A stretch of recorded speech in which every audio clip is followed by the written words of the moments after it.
ಓಂ ಶ್ರೀ ಗುರು ಬಸವಲಿಂಗಾಯ ನಮಃ. ಶ್ರೀ ಜಗದ್ಗುರು ಕೊಟ್ಟೂರು ಸ್ವಾಮಿ ಶಾಖಾ ವಿರಕ್ತ ಮಠ ಗುರುಗಳು ಕಾಯಕ ಯೋಗಿ ತ್ರಿವಿಧ ದಾಸೋಹಿ ಶ್ರೀ ಜಗದ್ಗುರು ಡಾಕ್ಟರ್ ಸಂಗನ ಬಸವ ಸ್ವಾಮಿಗಳವರ ದಿವ್ಯ ಪ್ರಕಾಶದಲ್ಲಿ ಹಂಪಿ ಹೇಮಕೂಟ ಶೂನ್ಯ ಶಿವಹಾಂಶನಾಧೀಶ್ವರ ಶ್ರೀ ಜಗದ್ಗುರು ಕೊಟ್ಟೂರು ಬಸವಲಿಂಗ ಮಹಾಸ್ವಾಮಿಗಳವರ ಅಪ್ಪಣೆ ಮತ್ತು ದಿವ್ಯ ಸಾನ್ನಿಧ್ಯದಲ್ಲಿ ಶಿವಾನುಭವ ಸಂಪದ 5 ಇವತ್ತಿನ ಗುರು ಪೂರ್ಣಿಮೆಯ ಮಹತ್ವದ ಕುರಿತು ವಿಷಯವನ್ನು ಮಂಡನೆ ಮಾಡುವುದಕ್ಕೆ ಇವತ್ತು ಧಾರವಾಡದಿಂದ ವಿಶೇಷ ಮುಖ್ಯ ಅತಿಥಿಗಳನ್ನ ಉಪನ್ಯಾಸಕರನ್ನ ಇಲ್ಲಿಯ ಪೂಜ್ಯರಾದಿಯಾಗಿ ಎಲ್ಲ ಗುರುಹಿರಿಯರು ಆಹ್ವಾನಿಸಿದ್ದಾರೆ. ಇವತ್ತು ಪೂಜ್ಯ ಶ್ರೀ ನಿರಂಜನ ಪ್ರಭು ಮಹಾಸ್ವಾಮಿಗಳವರ ಸಮ್ಮುಖದಲ್ಲಿ ಮುಖ್ಯ ಅತಿಥಿಗಳಾಗಿ ಶ್ರೀ ಅಶೋಕ್ ಶಿವಾನಂದಪ್ಪ ಸಿಂದಗಿ ಕೆಇಎಸ್ ನಿವೃತ್ತ ಉಪನಿರ್ದೇಶಕರು ಶಾಲಾ ಶಿಕ್ಷಣ ಇಲಾಖೆ ಕುರುಬರು, ಉಪನ್ಯಾಸಕರಾಗಿ ರಂಗನಾಥ್ ಎನ್ ವಾಲ್ಮೀಕಿ ಶಿಕ್ಷಕರು ಹಾಗೂ ಲೇಖಕರು ಧಾರವಾಡ ಇವರು ಆಗಮಿಸಿದ್ದಾರೆ. ಇವತ್ತಿನ ದಾಸೋಹ ಸೇವೆ ಶ್ರೀಮತಿ ಲಕ್ಷ್ಮೀ ಮಲ್ಲಿಕಾರ್ಜುನ್ ಅಗಲೂರು ಅಧ್ಯಕ್ಷರು ಶ್ರೀ ಮಟ್ಟಪ್ಪ ಸೌಹಾರ್ದ ಸಹಕಾರಿ ನಿಯಮಿತ ಕುರುಬರು ಧನ್ಯನಾಥ್ ಸೇವೆಯನ್ನ ಶ್ರೀ ಗುರುಲಿಂಗೇಶ್ವರ ಭಜನಾ ಮಂಡಳಿ ಯಲ್ಲಾಪುರದವರು ನಡೆಸಿಕೊಟ್ಟರು. ಇವತ್ತು ತಮ್ಮ ಸಮ್ಮುಖದಲ್ಲಿ ಈ ಶಿವಾನುಭವ ಗೋಷ್ಠಿಯನ್ನು ಪ್ರಾರಂಭಿಸಿದಂಥ ಮುಂಚಿತವಾಗಿ ಪೂಜ್ಯರ ಅಪ್ಪನೆಯ ಮೇರೆಗೆ ಒಂದು ಅನಾಥರು ಎಲ್ಲ ಇದ್ದು ಅನ್ನುವಂತಹ ಕಿರು ಚಲನಚಿತ್ರವನ್ನು ತಮ್ಮ ಮುಂದೆ ನಾವು ಪ್ರಸ್ತುತಪಡಿಸ್ತಾ ಇದ್ದೀವಿ. ಧಾರವಾಡದಿಂದ ಆಗಮಿಸಿರುವಂತಹ ನಾವು ಶ್ರೀಯುತ ಪ್ರಿಯಾ ಕಾರ್ತಿಕ್ ಅವರ ಕಥೆ ಚಿತ್ರಕಥೆ ನಿರ್ದೇಶನದಲ್ಲಿ ಒಬ್ಬ ಆದರ್ಶ ಶಿಕ್ಷಕರು ಇಲಾಖೆಯ ಅಧಿಕಾರಿಗಳ ಮಾರ್ಗದರ್ಶನದಲ್ಲಿ ಇವತ್ತಿನ ಮಕ್ಕಳಿಗೆ ತಂದೆ ತಾಯಿಯ ಮಹತ್ವವನ್ನ, ಗುರುವಿನ ಮಹತ್ವವನ್ನ, ಶಿಕ್ಷಣದ ಮಹತ್ವವನ್ನ ಸಾರುವಂತಹ ಇವತ್ತು ಮಕ್ಕಳು ನೋಡಬೇಕಾದಂತಹ ಒಂದು ಕಿರುಚಿತ್ರ ಇದಾಗಿದ್ದು, ಈ ಒಂದು ಗುರು ಸಾನ್ನಿಧ್ಯದಲ್ಲಿ ಇವತ್ತು ಗುರು ಪೂರ್ಣಿಮೆಯ ದಿನದಂದು ಈ ಒಂದು ವಿಶೇಷವಾದಂತಹ ಕಿರುಚಿತ್ರವನ್ನ ನಾವು ನೀವೆಲ್ಲ ನೋಡುತ್ತಿದ್ದೇವೆ.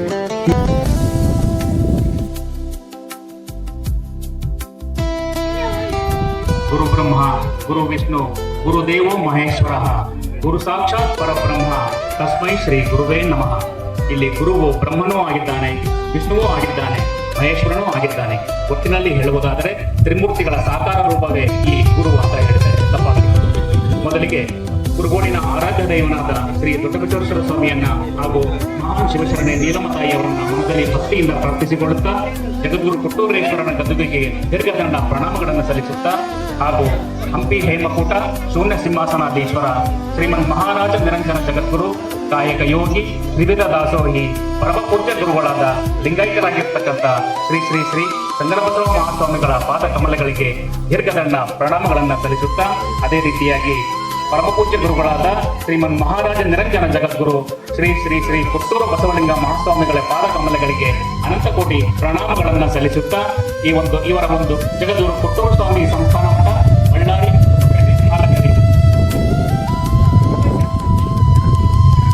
ಜಗದ್ಗುರು ಕೊಟ್ಟೂರು ಸ್ವಾಮಿ ಸಂಸ್ಥಾನ ಮಠ ಬಳ್ಳಾರಿ ಹೊಸಪೇಟೆ ಹಾಲಕೆರೆ ಇವರ ಅಪ್ಪಣೆ ಹಾಗೂ ದಿವ್ಯ ಸಾನ್ನಿಧ್ಯದಲ್ಲಿ ನಡೀತಾ ಇರೋ ಕುರುಗೋಡಿನಲ್ಲಿ ನಡೀತಾ ಇರೋ ಕೊಟ್ಟೂರು ಸ್ವಾಮಿ ಶಾಖಾ ವಿರಕ್ತ ಮಠದಲ್ಲಿ ನಡೀತಾ ಇರೋ 5ನೇ ತಿಂಗಳ ಹುಣ್ಣಿಮೆಯ ಶಿವಾನುಭವ ಸಪ್ಪದ ಕಾರ್ಯಕ್ರಮದ ದಿವ್ಯ ಸಾನ್ನಿಧ್ಯವನ್ನ ವಹಿಸಿ ವೇದಿಕೆಯ ಮೇಲೆ ವಿರಾಜಮಾನರಾಗಿರುವ ಪರಮ ಪೂಜ್ಯ ಗುರುಗಳಾದ ಶ್ರೀ ಶ್ರೀ ಶ್ರೀ ನಿರಂಜನ ಪ್ರಭು ಮಹಾಸ್ವಾಮಿಗಳ ಪಾದ ಕಮಲಗಳಿಗೆ ಶರಣಾರ್ಥಿಗಳು. ಪೂಜ್ಯ ಗುರುಗಳನ್ನ ನಾನು ಈ ಕಾರ್ಯಕ್ರಮಕ್ಕೆ ಅತ್ಯಂತ ಭಯಭಕ್ತಿಯಿಂದ ತಮ್ಮೆಲ್ಲರ ಪರವಾಗಿ ಸ್ವಾಗತವನ್ನು ಕೋರ್ತಾ ಇದ್ದೇನೆ. ಸ್ವಾಗತ, ಸುಸ್ವಾಗತ. ಯಾವುದೇ ಒಂದು ಕಾರ್ಯಕ್ರಮ ಆಗಲಿ ಇವತ್ತು ಬಹಳ ವಿಶೇಷವಾದ ಕಾರ್ಯಕ್ರಮ ಅಂತ ಹೇಳಿದ್ರೆ ತಪ್ಪಾಗ್ಲಿಕ್ಕಿಲ್ಲ. ಯಾಕೆ ಅಂತಂದ್ರೆ ಇವತ್ತು ಗುರು ಪೂರ್ಣಿಮೆಯನ್ನು ನಾನು ಹೇಳಿದ್ರೆ ಚೆನ್ನಾಗಿರೋದಿಲ್ಲ. ಗುರು ಪೂರ್ಣಿಮೆಯ ಮಹತ್ವವನ್ನು ವಿವರಿಸೋಕೆ ಸುದೀರ್ಘವಾಗಿ ಉಪನ್ಯಾಸವನ್ನು ಕೊಡಲಿಕ್ಕೆ ಅಂತೇಳಿ ಧಾರವಾಡದಿಂದ ಉಪನ್ಯಾಸಕರು ಆಗಮಿಸಿದ್ದಾರೆ. ಈಗ ಅವರಿಗೆ ಸ್ವಾಗತವನ್ನು ಮಾಡೋಕ್ಕೆ ಮುಂಚೆ, ಕಾರ್ಯಕ್ರಮವನ್ನು ಉದ್ಘಾಟನೆ ಮಾಡೋಕ್ಕೆ ಮುಂಚೆ ಮೊದಲು ಕಾರ್ಯಕ್ರಮಕ್ಕೆ ಪ್ರಾರ್ಥನಾ ಗೀತೆಯೊಂದಿಗೆ ಈ ಒಂದು ಕಾರ್ಯಕ್ರಮವನ್ನ ಶುರು ಮಾಡೋಣ ಅಂತ ಹೇಳ್ತಾ, ಈಗ ಪ್ರಾರ್ಥನಾ ಗೀತೆಯನ್ನ ಶ್ರೀ ಅಕ್ಕಮಹಾದೇವಿ ಮಹಿಳಾ ಸಂಘ ಕುರುಗೋಡು ಇವರಿಂದ ಒಂದು ಪ್ರಾರ್ಥನಾ ಗೀತೆ.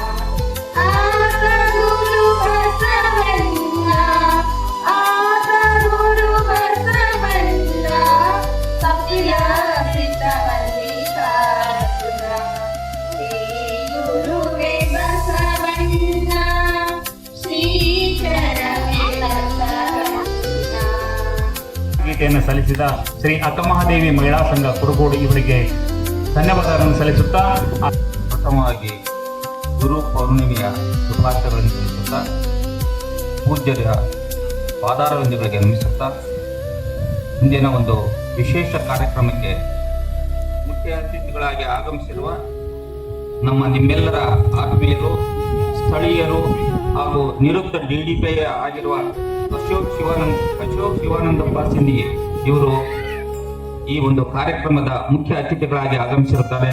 ಅವರಿಗೆ ಈ ತಮ್ಮೆಲ್ಲರ ಪರವಾಗಿ ಹಾಗೂ ವೈಯಕ್ತಿಕವಾಗಿ ಸ್ವಾಗತವನ್ನು ಬಯಸ್ತಾ ಇದ್ದೇನೆ. ಅಶೋಕ್ ಸಿಂಧಿಗೆ ಸಾಹೇಬ್ರವರು ಈ ವೇದಿಕೆ ಬಂದು ತಹಸೀಲ್ದಾರರಿಗೆ ತಮ್ಮಲ್ಲಿ ವಿನಂತಿಸ್ತಾ ಇದ್ದೇನೆ. ಹಾಗೆಯೇ ಈ ಒಂದು ಕಾರ್ಯಕ್ರಮದ ಉಪನ್ಯಾಸಕರಾಗಿ ರಂಗನಾಥ್ ಎನ್ ವಾಲ್ಮೀಕಿ, ಶಿಕ್ಷಕರು ಹಾಗೂ ಲೇಖಕರು, ಧಾರವಾಡ, ಇವರು ಸಹ ಈ ವೇದಿಕೆಗೆ ಬಂದು ತಮ್ಮ ಸ್ಥಾನವನ್ನು ಅಲಂಕರಿಸಬೇಕಾಗಿ ತಮ್ಮಲ್ಲಿ ವಿಶೇಷವಾಗಿ ಕೋರ್ತಾ ಇದ್ದೇನೆ. ಹಾಗೂ ಅವರ ಒಂದು ಕಿರುಚಿತ್ರ ಹಾಗೂ ಈ ಒಂದು ಕಾರ್ಯಕ್ರಮದಲ್ಲಿ ದೃಶ್ಯ ಮಾಧ್ಯಮದ ನಿರ್ದೇಶಕರು ಶ್ರೀ ಬಸಲಿಂಗ್ ಜಕಾತಿ, ಶಿಕ್ಷಕರು ಚನ್ನಬಸವೇಶ್ವರ ಪ್ರೌಢಶಾಲೆ ಧಾರವಾಡ ಹಾಗೂ ಶ್ರೀ ನಂದೀಶ್ ಬಿ ದ್ಯಾಪುರ, ಸಹ ಶಿಕ್ಷಕರು ಸರ್ಕಾರಿ ಹಿರಿಯ ಪ್ರಾಥಮಿಕ ಶಾಲೆ ಧಾರವಾಡ, ಇವರಿಬ್ಬರು ಈ ಒಂದು ವಿಶೇಷವಾಗಿ ತಾಯಿಯ ಮಹತ್ವ, ಗುರುಗಳ ಮಹತ್ವ, ಶಿಕ್ಷಣದ ಮಹತ್ವವನ್ನು ತಿಳಿಸಿಕೊಡುವ ಹಾಗೂ ಸಾಮಾಜಿಕ ಜಾಗೃತಿಯನ್ನು ಉಂಟು ಮಾಡುವ ಕಿರುಚಿತ್ರ ಅನಾಥರು, ಈ ಒಂದು ಕಿರುಚಿತ್ರವನ್ನು ನಿಮ್ಮೆಲ್ಲರಿಗೆ ಪ್ರದರ್ಶಿಸಿ ನಮ್ಮ ಮನಸ್ಸುಗಳನ್ನು ಗುರುವಿನ ಒಂದು ಪ್ರೇರಣೆಯಿಂದ ಪುಳಕಿತವನ್ನಾಗಿ ಮಾಡಿದಂತಹ ಈ ಇರುವ ಶಿಕ್ಷಕರಿಗೆ ಮತ್ತೊಮ್ಮೆ ತಮ್ಮೆಲ್ಲರ ಪರವಾಗಿ ಸ್ವಾಗತವನ್ನು ಬಯಸ್ತಾ ಇದ್ದಾರೆ. ದಯವಿಟ್ಟು ಇವರಿಬ್ಬರಿಗೂ ಅಂತಾರಾಷ್ಟ್ರೀಯ ಚಲನಚಿತ್ರ ಪ್ರಶಸ್ತಿ ಬಂದಿರುತ್ತದೆ.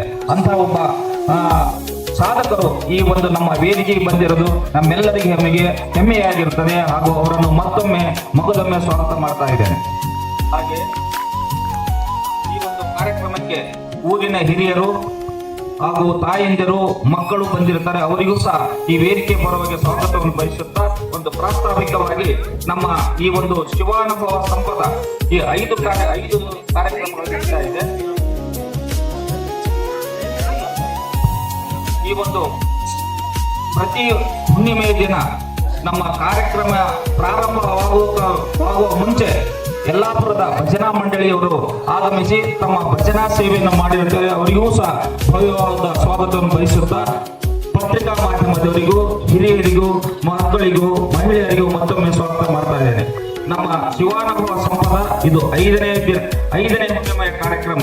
ಮೊದಲು ಡಾಕ್ಟರ್ ಮಂಜುನಾಥ್ ಡೀನ್ರು ಇವರಿಂದ ಲೌಕಿಕ ಬದುಕಿಗೆ ಗುರುವಿನ ಅವಶ್ಯಕತೆ ಹಾಗೂ ಎರಡನೆಯದಾಗಿ ಜೀವನದಲ್ಲಿ ಗುರುವಿನ ಮಹತ್ವ, 3ನೇದಾಗಿ ನಿಷ್ಠಲಿಂಗ ಪೂಜೆಯ ಕಾರ್ಯಕ್ರಮ, 4ನೇದಾಗಿ ಮಹಿಳೆಯರಿಗೆ ಕಾನೂನಿನ ನೆರವು ಹಾಗೂ ಇಂದು ಗುರು ಪೂರ್ಣಿಮೆಯ ಮಹತ್ವದ ಬಗ್ಗೆ ವಿಶೇಷ ಉಪನ್ಯಾಸಕರಾಗಿ ಶ್ರೀಯುತ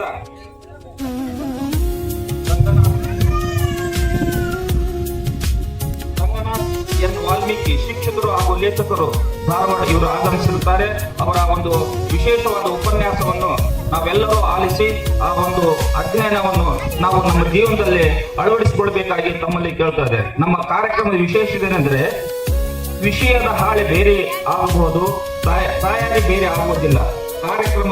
ಕಾರ್ಯಕ್ರಮದ ದಿನಾಂಕ ಬೇರೆ ಆಗಬಹುದು, ಆದರೆ ಕಾರ್ಯಕ್ರಮದ ಕನಸು ಬೇರೆ ಆಗಲ್ಲ. ಕಾರ್ಯಕ್ರಮದ ವಾತಾವರಣ ಬದಲಾಗಬಹುದು, ಕಾರ್ಯಕ್ರಮವಾಗಲಿ ಆಧ್ಯಾತ್ಮಿಕ ಆಳವಾಗಲಿ ಬದಲಾಗುವುದಿಲ್ಲ. ಹೀಗಾಗಿ ನಮ್ಮ ಕಾರ್ಯಕ್ರಮದ ಫಲಿತಾಂಶ ಬಹಳ ಜನರಿಗೆ ಮೆಚ್ಚುಗೆಯಾಗಿ ಇದನ್ನು ಮುಂದುವರಿಸಿಕೊಂಡು ಹೋಗುವ ಆಚೆಯನ್ನು ಹೊಂದಿರುತ್ತಾರೆ. ಆ ಒಂದು ಸಂಕಲ್ಪ ನಮ್ಮ ಪೂಜ್ಯರದಾಗಿರುತ್ತದೆ. ಆ ಒಂದು ಪೂಜ್ಯರಿಗೆ ನಿಮ್ಮೆಲ್ಲರ ಶರಣಾರ್ಥಿಗಳನ್ನು ತಿಳಿಸುತ್ತಾ ಈ ಒಂದು ಸ್ವಾಗತ ಭಾಷಣ ಮುಗಿಸ್ತಾ ಇದ್ದಾರೆ. ಜೈ ಹಿಂದ್, ಜೈ ಕರ್ನಾಟಕ. ಆಗಿರುವ ಪೂಜ್ಯ ಗುರುಗಳನ್ನು ಹಾಗೂ ವೇದಿಕೆ ಮೇಲೆ ಆಸೀನರಾಗಿರುವ ಗಣ್ಯಮಾನ್ಯರನ್ನು, ಹಾಗೆ ಈ ಕಾರ್ಯಕ್ರಮಕ್ಕೆ ಆಗಮಿಸಿರುವ ಊರಿನ ಹಿರಿಯರನ್ನ, ಮುಖಂಡರನ್ನ, ಯುವಕರನ್ನ, ತಾಯಂದಿರನ್ನ, ಅಪಾಲವೃದ್ಧರಾದಿಯಾಗಿ ಎಲ್ಲರನ್ನೂ ತಮ್ಮ ಆತ್ಮೀಯವಾದ ಸ್ವಾಗತ ಭಾಷಣದಿಂದ ಆತ್ಮೀಯವಾಗಿ ಸ್ವಾಗತ ಮಾಡಿದ ಹಿರಿಯರಾದ ಶ್ರೀ SPM ಸದಾಶಿವ ಸ್ವಾಮಿ ಅಣ್ಣನವರಿಗೆ ಧನ್ಯವಾದಗಳನ್ನು ತಿಳಿಸುತ್ತಾ, ಈಗ ನಂತರದ ಕಾರ್ಯಕ್ರಮದ ಉದ್ಘಾಟನೆ ಸಹಜವಾಗಿ ನೋಡಿರ್ತೀರಿ.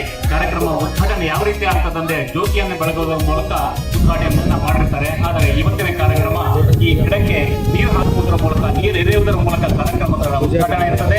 ವೇದಿಕೆ ಮೇಲೆ ವಿರಾಜಮಾನರಾಗಿರುವ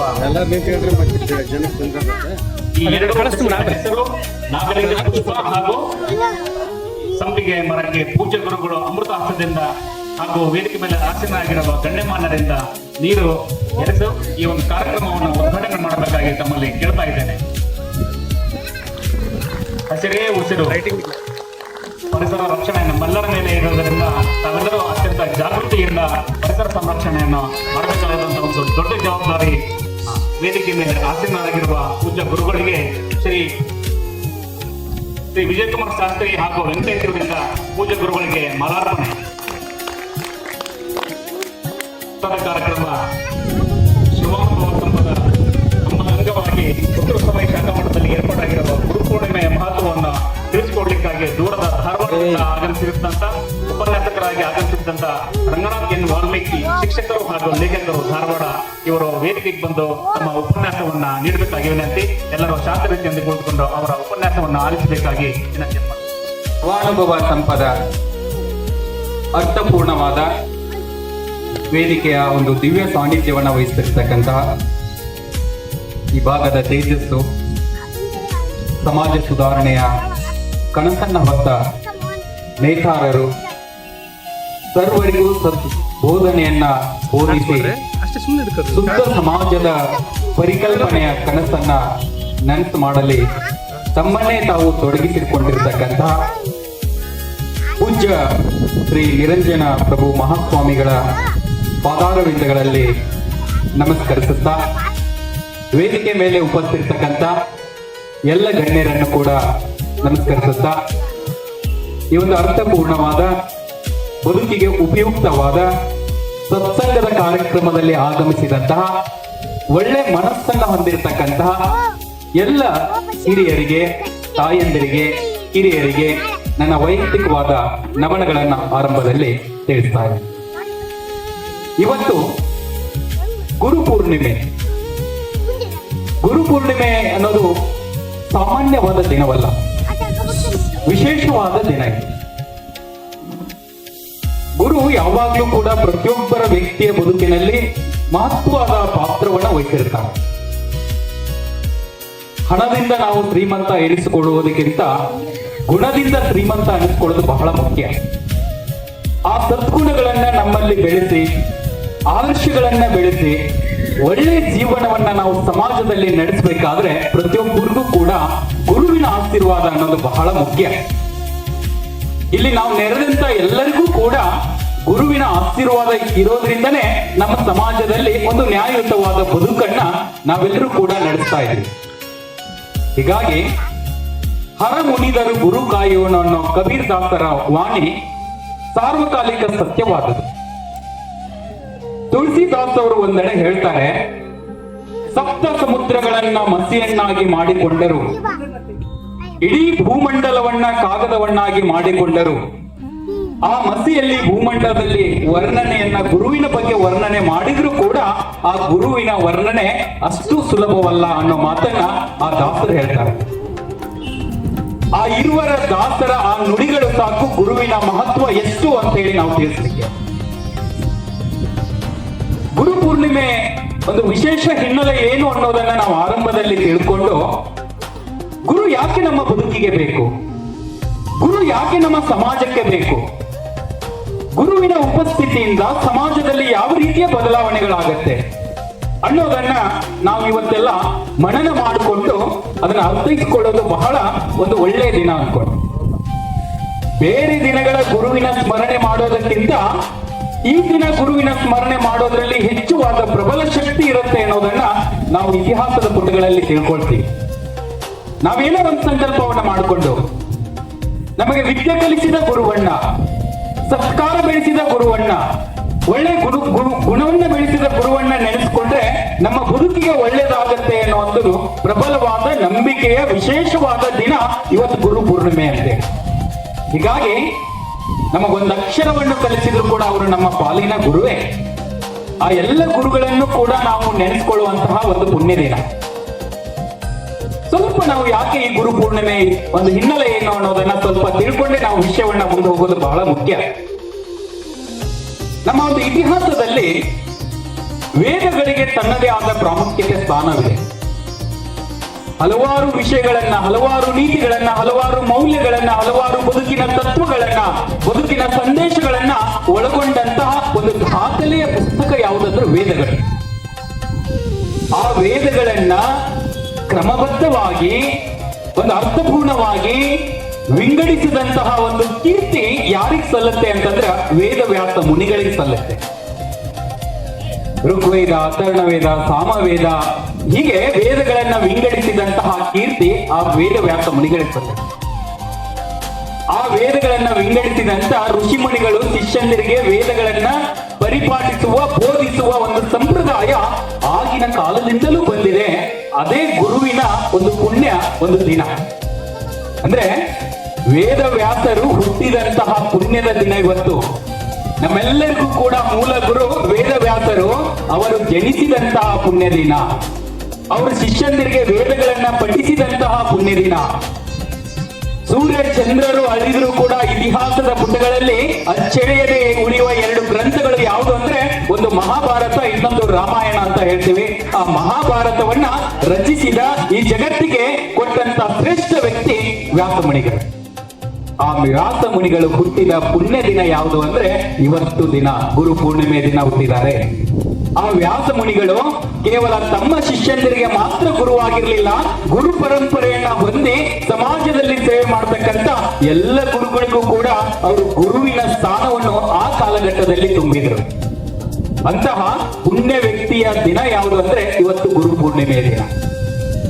ಅದು ನಮ್ಮ ಹಿಂದೂ ಒಂದು ಸಂಪ್ರದಾಯ ಎಲ್ಲ ಆಯ್ತು. ಇನ್ನು ಬೌದ್ಧ ಧರ್ಮವನ್ನು ನಾವು ಸ್ವಲ್ಪ ಗಮನಿಸೋದಾದ್ರೆ, ಏಷದ ಬೆಳಕು ಅಂತೇಳಿ ನಾವು ಗೌತಮ ಬುದ್ಧವರಿಗೆ ಕರೀತೀವಿ ಅನ್ಕೊಂಡು. ಧರ್ಮ ಯಾವುದೇ ಆಗಿರ್ಬೋದು, ಆದ್ರೆ ಒಂದು ಸಮಾಜ ಸ್ಥಾಪಿಸ್ಬೇಕು, ಎಲ್ಲ ಜನ ಒಳ್ಳೆಯವರಾಗಬೇಕು, ಒಳ್ಳೆ ಗುಣ ಬೆಳೆಸಬೇಕು, ನೈತಿಕ ಮೌಲ್ಯಗಳನ್ನು ಬೆಳೆಸ್ಕೋಬೇಕು, ಎಲ್ಲರೂ ಸಂತೋಷವಾಗಿ ಈ ಬದುಕಲ್ಲಿ ತಮ್ಮ ಜೀವನದ ಪಯಣ ನಡೆಸಬೇಕು ಅನ್ನೋ ಒಂದು ಆಶೆಯನ್ನು ಹೊಂದೋದು ಬಹಳ ಮುಖ್ಯ. ಆ ಗೌತಮ ಬುದ್ಧರು ಜ್ಞಾನೋದಯವನ್ನ ಪಡೆದ ನಂತರ ಸಾರಾನಾಥದಲ್ಲಿ ತನ್ನ ಶಿಷ್ಯಂದಿರಿಗೆ ಧರ್ಮೋಪದೇಶವನ್ನ ಮಾಡಿದ ಪುಣ್ಯ ದಿನ ಇವತ್ತು. ಹಾಗೆ ಇನ್ನು ಜೈನ ಧರ್ಮವನ್ನ ಒಂಚೂರು ನೋಡೋದಾದ್ರೆ 24ನೇ ತೀರ್ಥಂಕರಾದ ಮಹಾವೀರ ಜೈನರು ಗಣಧರ ಇಂದ್ರಭೂತಿಯನ್ನ ತನ್ನ ಶಿಷ್ಯಂದಿರನ್ನಾಗಿ ಮಾಡಿಕೊಂಡಂತ ಪುಣ್ಯ ದಿನ. ಅಷ್ಟೇ ಅಲ್ಲದೆ ಶಿವನನ್ನ ನಾವು ದೇವರು ಅಂತ ಪೂಜಿಸ್ತೀವಿ, ನಮ್ಮ ಕಷ್ಟಗಳನ್ನ ದೂರ ಮಾಡತಕ್ಕಂತ ದೇವರು ಅಂತ ಶಿವನನ್ನ ಪೂಜಿಸ್ತೀವಿ. ಏಕಾಗ್ರತೆಯನ್ನ ಸಾಧಿಸತಕ್ಕಂತ, ನಮ್ಮ ಒತ್ತಡಗಳನ್ನ ನಿವಾರಣೆ ಮಾಡತಕ್ಕಂತ, ನಮ್ಮ ಮನಸ್ಸಲ್ಲಿ ಶಾಂತಿಯನ್ನ ಸ್ಥಾಪಿಸ್ತಕ್ಕಂತ ಯೋಗ ಜ್ಞಾನವನ್ನ ತನ್ನ ಶಿಷ್ಯಂದರಿಗೆ ಅಥವಾ ಸಪ್ತ ಋಷಿಗಳಿಗೆ ಶಿವ ಬೋಧಿಸಿದಂತ ಪುಣ್ಯ ದಿನ ಯಾವುದು ಅಂದ್ರೆ ಇವತ್ತು ಗುರು ಪೂರ್ಣಿಮೆಯ ದಿನ. ಇದು ಗುರು ಪೂರ್ಣಿಮೆಯ ಒಂದು ಹಿನ್ನೆಲೆ, ಇದು ಗುರು ಪೂರ್ಣಿಮೆಯ ಒಂದು ಇತಿಹಾಸ. ಹೀಗಾಗಿ ಹಾಗೆ ನೋಡಿದ್ರೆ ನಮ್ಮ ಸಂಪ್ರದಾಯದಲ್ಲಿ ನಮ್ಮ ಸಮಾಜದಲ್ಲಿ ನಿಜವಾದ ಶಿಕ್ಷಕರ ದಿನ, ನಿಜವಾದ ಗುರುಗಳ ದಿನ ಯಾವುದು ಅಂದ್ರೆ ಇವತ್ತಿನ ದಿನ. ಇವತ್ತು ಗುರುವನ್ನ ನೆನೆಸ್ಕೊಂಡ್ರೆ ನಮಗೆ ಒಳ್ಳೇದಾಗುತ್ತೆ ಅನ್ನೋದು ಪ್ರಬಲವಾದ ನಂಬಿಕೆ ಇಂದಿಗೂ ಕೂಡ ಇದೆ ಅನ್ಕೊಂಡು. ಹೀಗಾಗಿ ಗುರು, ನಮಗೆ ಗುರುವಿನ ಕರುಣೆ ಅನ್ನೋದು ಬಹಳ ಮುಖ್ಯ.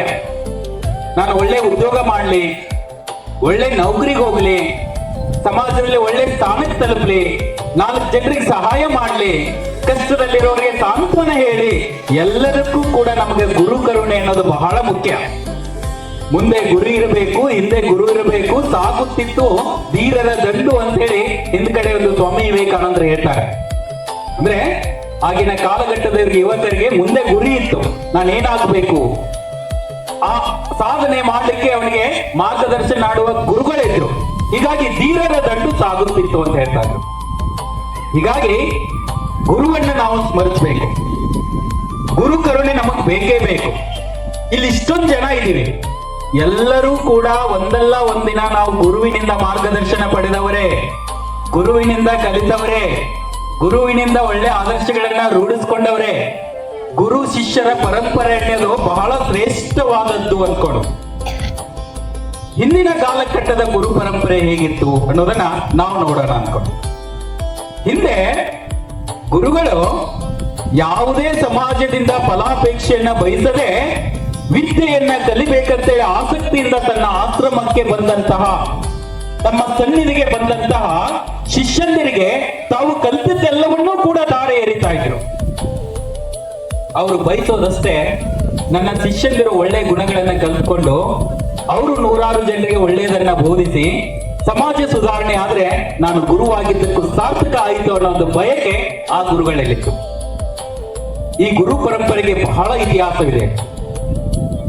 ಇಂದಿನ ಕಾಲಘಟ್ಟದಿಂದ ನಾವು ನೋಡೋದಾದ್ರೆ ವೇದವ್ಯಾಸರು, ವಾಲ್ಮೀಕಿ ಮಹರ್ಷಿಗಳು, ರಾಘವೇಂದ್ರ ಸ್ವಾಮಿಗಳಾಗಿರ್ಬೋದು, ಗುರು ದ್ರೋಣಾಚಾರ್ಯರಾಗಿರಬಹುದು, ಸಿದ್ದೇಶ್ವರ ಸ್ವಾಮೀಜಿಯವರಾಗಿರ್ಬೋದು, ಶಿವಕುಮಾರ ಸ್ವಾಮೀಜಿಯವರಾಗಿರ್ಬೋದು, ಕೊಪ್ಪಳದ ಗವಿಸಿದ್ದೇಶ್ವರ ಮಠದ ಸ್ವಾಮೀಜಿಯವರಾಗಿರ್ಬೋದು, ಆದಿಚುಂಚನಗಿರಿ ಮಠದ ಸ್ವಾಮೀಜಿಯವರಾಗಿರ್ಬೋದು, ಸತ್ತೂರು ಮಠದ ಸ್ವಾಮೀಜಿಯವರಾಗಿರ್ಬೋದು, ಕೊಟ್ಟೂರು ಮಠದ ಸ್ವಾಮೀಜಿಯವರಾಗಿರ್ಬೋದು, ಕುರುಗೋಡದ ಈ ಸ್ವಾಮೀಜಿಯವರು ಆಗಿರ್ಬೋದು. ಇವರೆಲ್ಲರೂ ಕೂಡ ಗುರುವಿನ ಸ್ಥಾನದಲ್ಲಿ ನಿಂತ್ಕೊಂಡು ಸುಂದರ ಸಮಾಜವನ್ನ ಸ್ಥಾಪಿಸ್ಬೇಕಂತೇಳಿ ಪ್ರಾಮಾಣಿಕವಾಗಿ ಪ್ರಯತ್ನ ಮಾಡತಕ್ಕಂತ ನಮ್ಮ ಸಮಾಜದ ಚೇತನಗಳು ಇವರು. ನಮ್ಮ 1000 ಮಾತುಗಳು ಒಂದೇ ಸಮ, ಗುರುವಿನ ಒಂದು ನುಡಿ ಒಂದೇ ಸಮ. ಹೀಗಾಗಿ ಗುರುವಿಗೆ ನಾವು ನಮಸ್ಕಾರ ಮಾಡಿದ್ರೆ ನಮಗೆ ಒಳಿತಾಗತ್ತೆ. ನಮ್ಮ ತಂದೆ ತಾಯಿ ನಾವು ಒಳಿತನ್ನು ಬಯಸಬೇಕು ಅಂತಂದ್ರೆ ಒಂಥರ ಗುರುವಿಗೂ ಕೂಡ ಅವರ ಒಂದು ಆಶೀರ್ವಾದ ನಮಗೆ ಬೇಕೇ ಬೇಕು. ಯಾರು ಗುರು ಅನ್ನೋದು ಒಂದು ಇಲ್ಲಿ ಪ್ರಶ್ನೆ ಅನ್ಕೊಂಡು. ಗುರು ಶಿಷ್ಯಂದಿರು ಅನ್ನೋದು ತನ್ನದೇ ಆದ ವಿಶೇಷತೆ ಏನೋ ಒಂದು. ಯಾರು ಗುರು? 2 ಅರ್ಥದಲ್ಲಿ ನಾವು ಹೇಳ್ಬೋದು ಯಾರು ಗುರು ಅಂತ ಹೇಳಿ. ಒಂದು ವಿಶಾಲ ಅರ್ಥದಲ್ಲಿ ಯಾರು ಗುರು ಅಂತ ಹೇಳ್ಬೋದು, ಇನ್ನೊಂದು ಸಾಮಾನ್ಯ ಅರ್ಥದಲ್ಲಿ ಯಾರು ಗುರು ಅಂತ ಹೇಳ್ಬೋದು. ವಿಶಾಲ ಅರ್ಥದಲ್ಲಿ ಯಾರು ಅನ್ನೋದನ್ನ ನಾವು ಫಸ್ಟ್ಗೆ ತಿಳ್ಕೊಳ್ಳೋಣ. ಗುರು ಅಂದ್ರೆ ಒಂದು ಶಕ್ತಿ, ಗುರು ಅಂದ್ರೆ ಒಂದು ಯುಕ್ತಿ, ಗುರು ಅಂದ್ರೆ ಒಂದು ಜ್ಯೋತಿ, ಗುರು ಅಂದ್ರೆ ಒಂದು ಬೆಳಕು, ಗುರು ಅಂದ್ರೆ ಒಂದು ಬದಲಾವಣೆಯ ಒಂದು ಸಂಕೇತ, ಗುರು ಅಂದ್ರೆ ಒಂದು ದೀಪ. ತನ್ನನ್ನ ತಾನು ಸುತ್ತಕೊಂಡ್ರು ಕೂಡ ಇಡೀ ಸಮಾಜಕ್ಕೆ ಒಳಿತಾಗಲಿ ಅಂತ ಬಯಸುವ ವಿಶಾಲ ಮನವುಳ್ಳವರು ಗುರುಗಳು. ತನ್ನ ದೇಹವನ್ನು ಕೂಡ, ತನ್ನ ಮನಸ್ಸನ್ನು ಕೂಡ ಸಮಾಜದ ಒಳಿತಿಗಾಗಿ ತನ್ನ ವೈಯಕ್ತಿಕ ಲೌಕಿಕ ಕಷ್ಟಗಳನ್ನ, ಆಸೆಗಳನ್ನ ದೂರ ಇಟ್ಟವರು ಗುರುಗಳು. ತಾವು ತಮಗಾಗಿ ಏನನ್ನು ಮಾಡಿಕೊಳ್ಳದೆ ಇಡೀ ಸಮಾಜಕ್ಕಾಗಿ ತಮ್ಮನ್ನ ತಾವು ಅರ್ಪಿಸಿಕೊಂಡವರು ಗುರುಗಳು. ಟೆನ್ಸನ್ ಒಬ್ಬ ಕವಿ ಹೇಳ್ತಾನೆ, ಗುರು ಅಂದ್ರೆ ಅಥವಾ ಗುರು ಶಿಷ್ಯರ ಸಂಬಂಧ ಅಂದ್ರೆ ಹೇಗೆ ಅಂತ ಹೇಳ್ತಾರೆ. 18 ಲಕ್ಷ ಕಿಲೋಮೀಟರ್ ದೂರದಲ್ಲಿರ್ತಕ್ಕಂಥ ಸೂರ್ಯನ ಬೆಳಕು ಭೂಮಿಯ ಮೇಲೆ ಎಲ್ಲೋ ಒಂದು ಮೂಲೆಯಲ್ಲಿ ಅರಳತಕ್ಕಂತ ಹೂವಿನ ಮೇಲೆ ಪ್ರಭಾವವನ್ನ ಬೀರುತ್ತೆ. ಹಾಗೆ ಗುರುವಿನ ಶಕ್ತಿ, ಗುರು ಶಿಷ್ಯರ ಸಂಬಂಧ ಆ ರೀತಿಯಾಗಿರುತ್ತೆ ಅನ್ಕೊಂಡು. ಹೀಗಾಗಿ ನಾವೆಲ್ಲರೂ ಕೂಡ ಗುರುವನ್ನ ಸ್ಮರಿಸ್ತಕ್ಕಂಥದ್ದು. ನಾನು ಇಷ್ಟೊತ್ತು ಕೆಲವು ಮಹಾನ್ ಚೇತನಗಳನ್ನು ಹೇಳಿದ್ನಲ್ಲ, ಇವರೆಲ್ಲರೂ ಕೂಡ ವಿಶಾಲ ಅರ್ಥದಲ್ಲಿ ಗುರುಗಳಿವರು.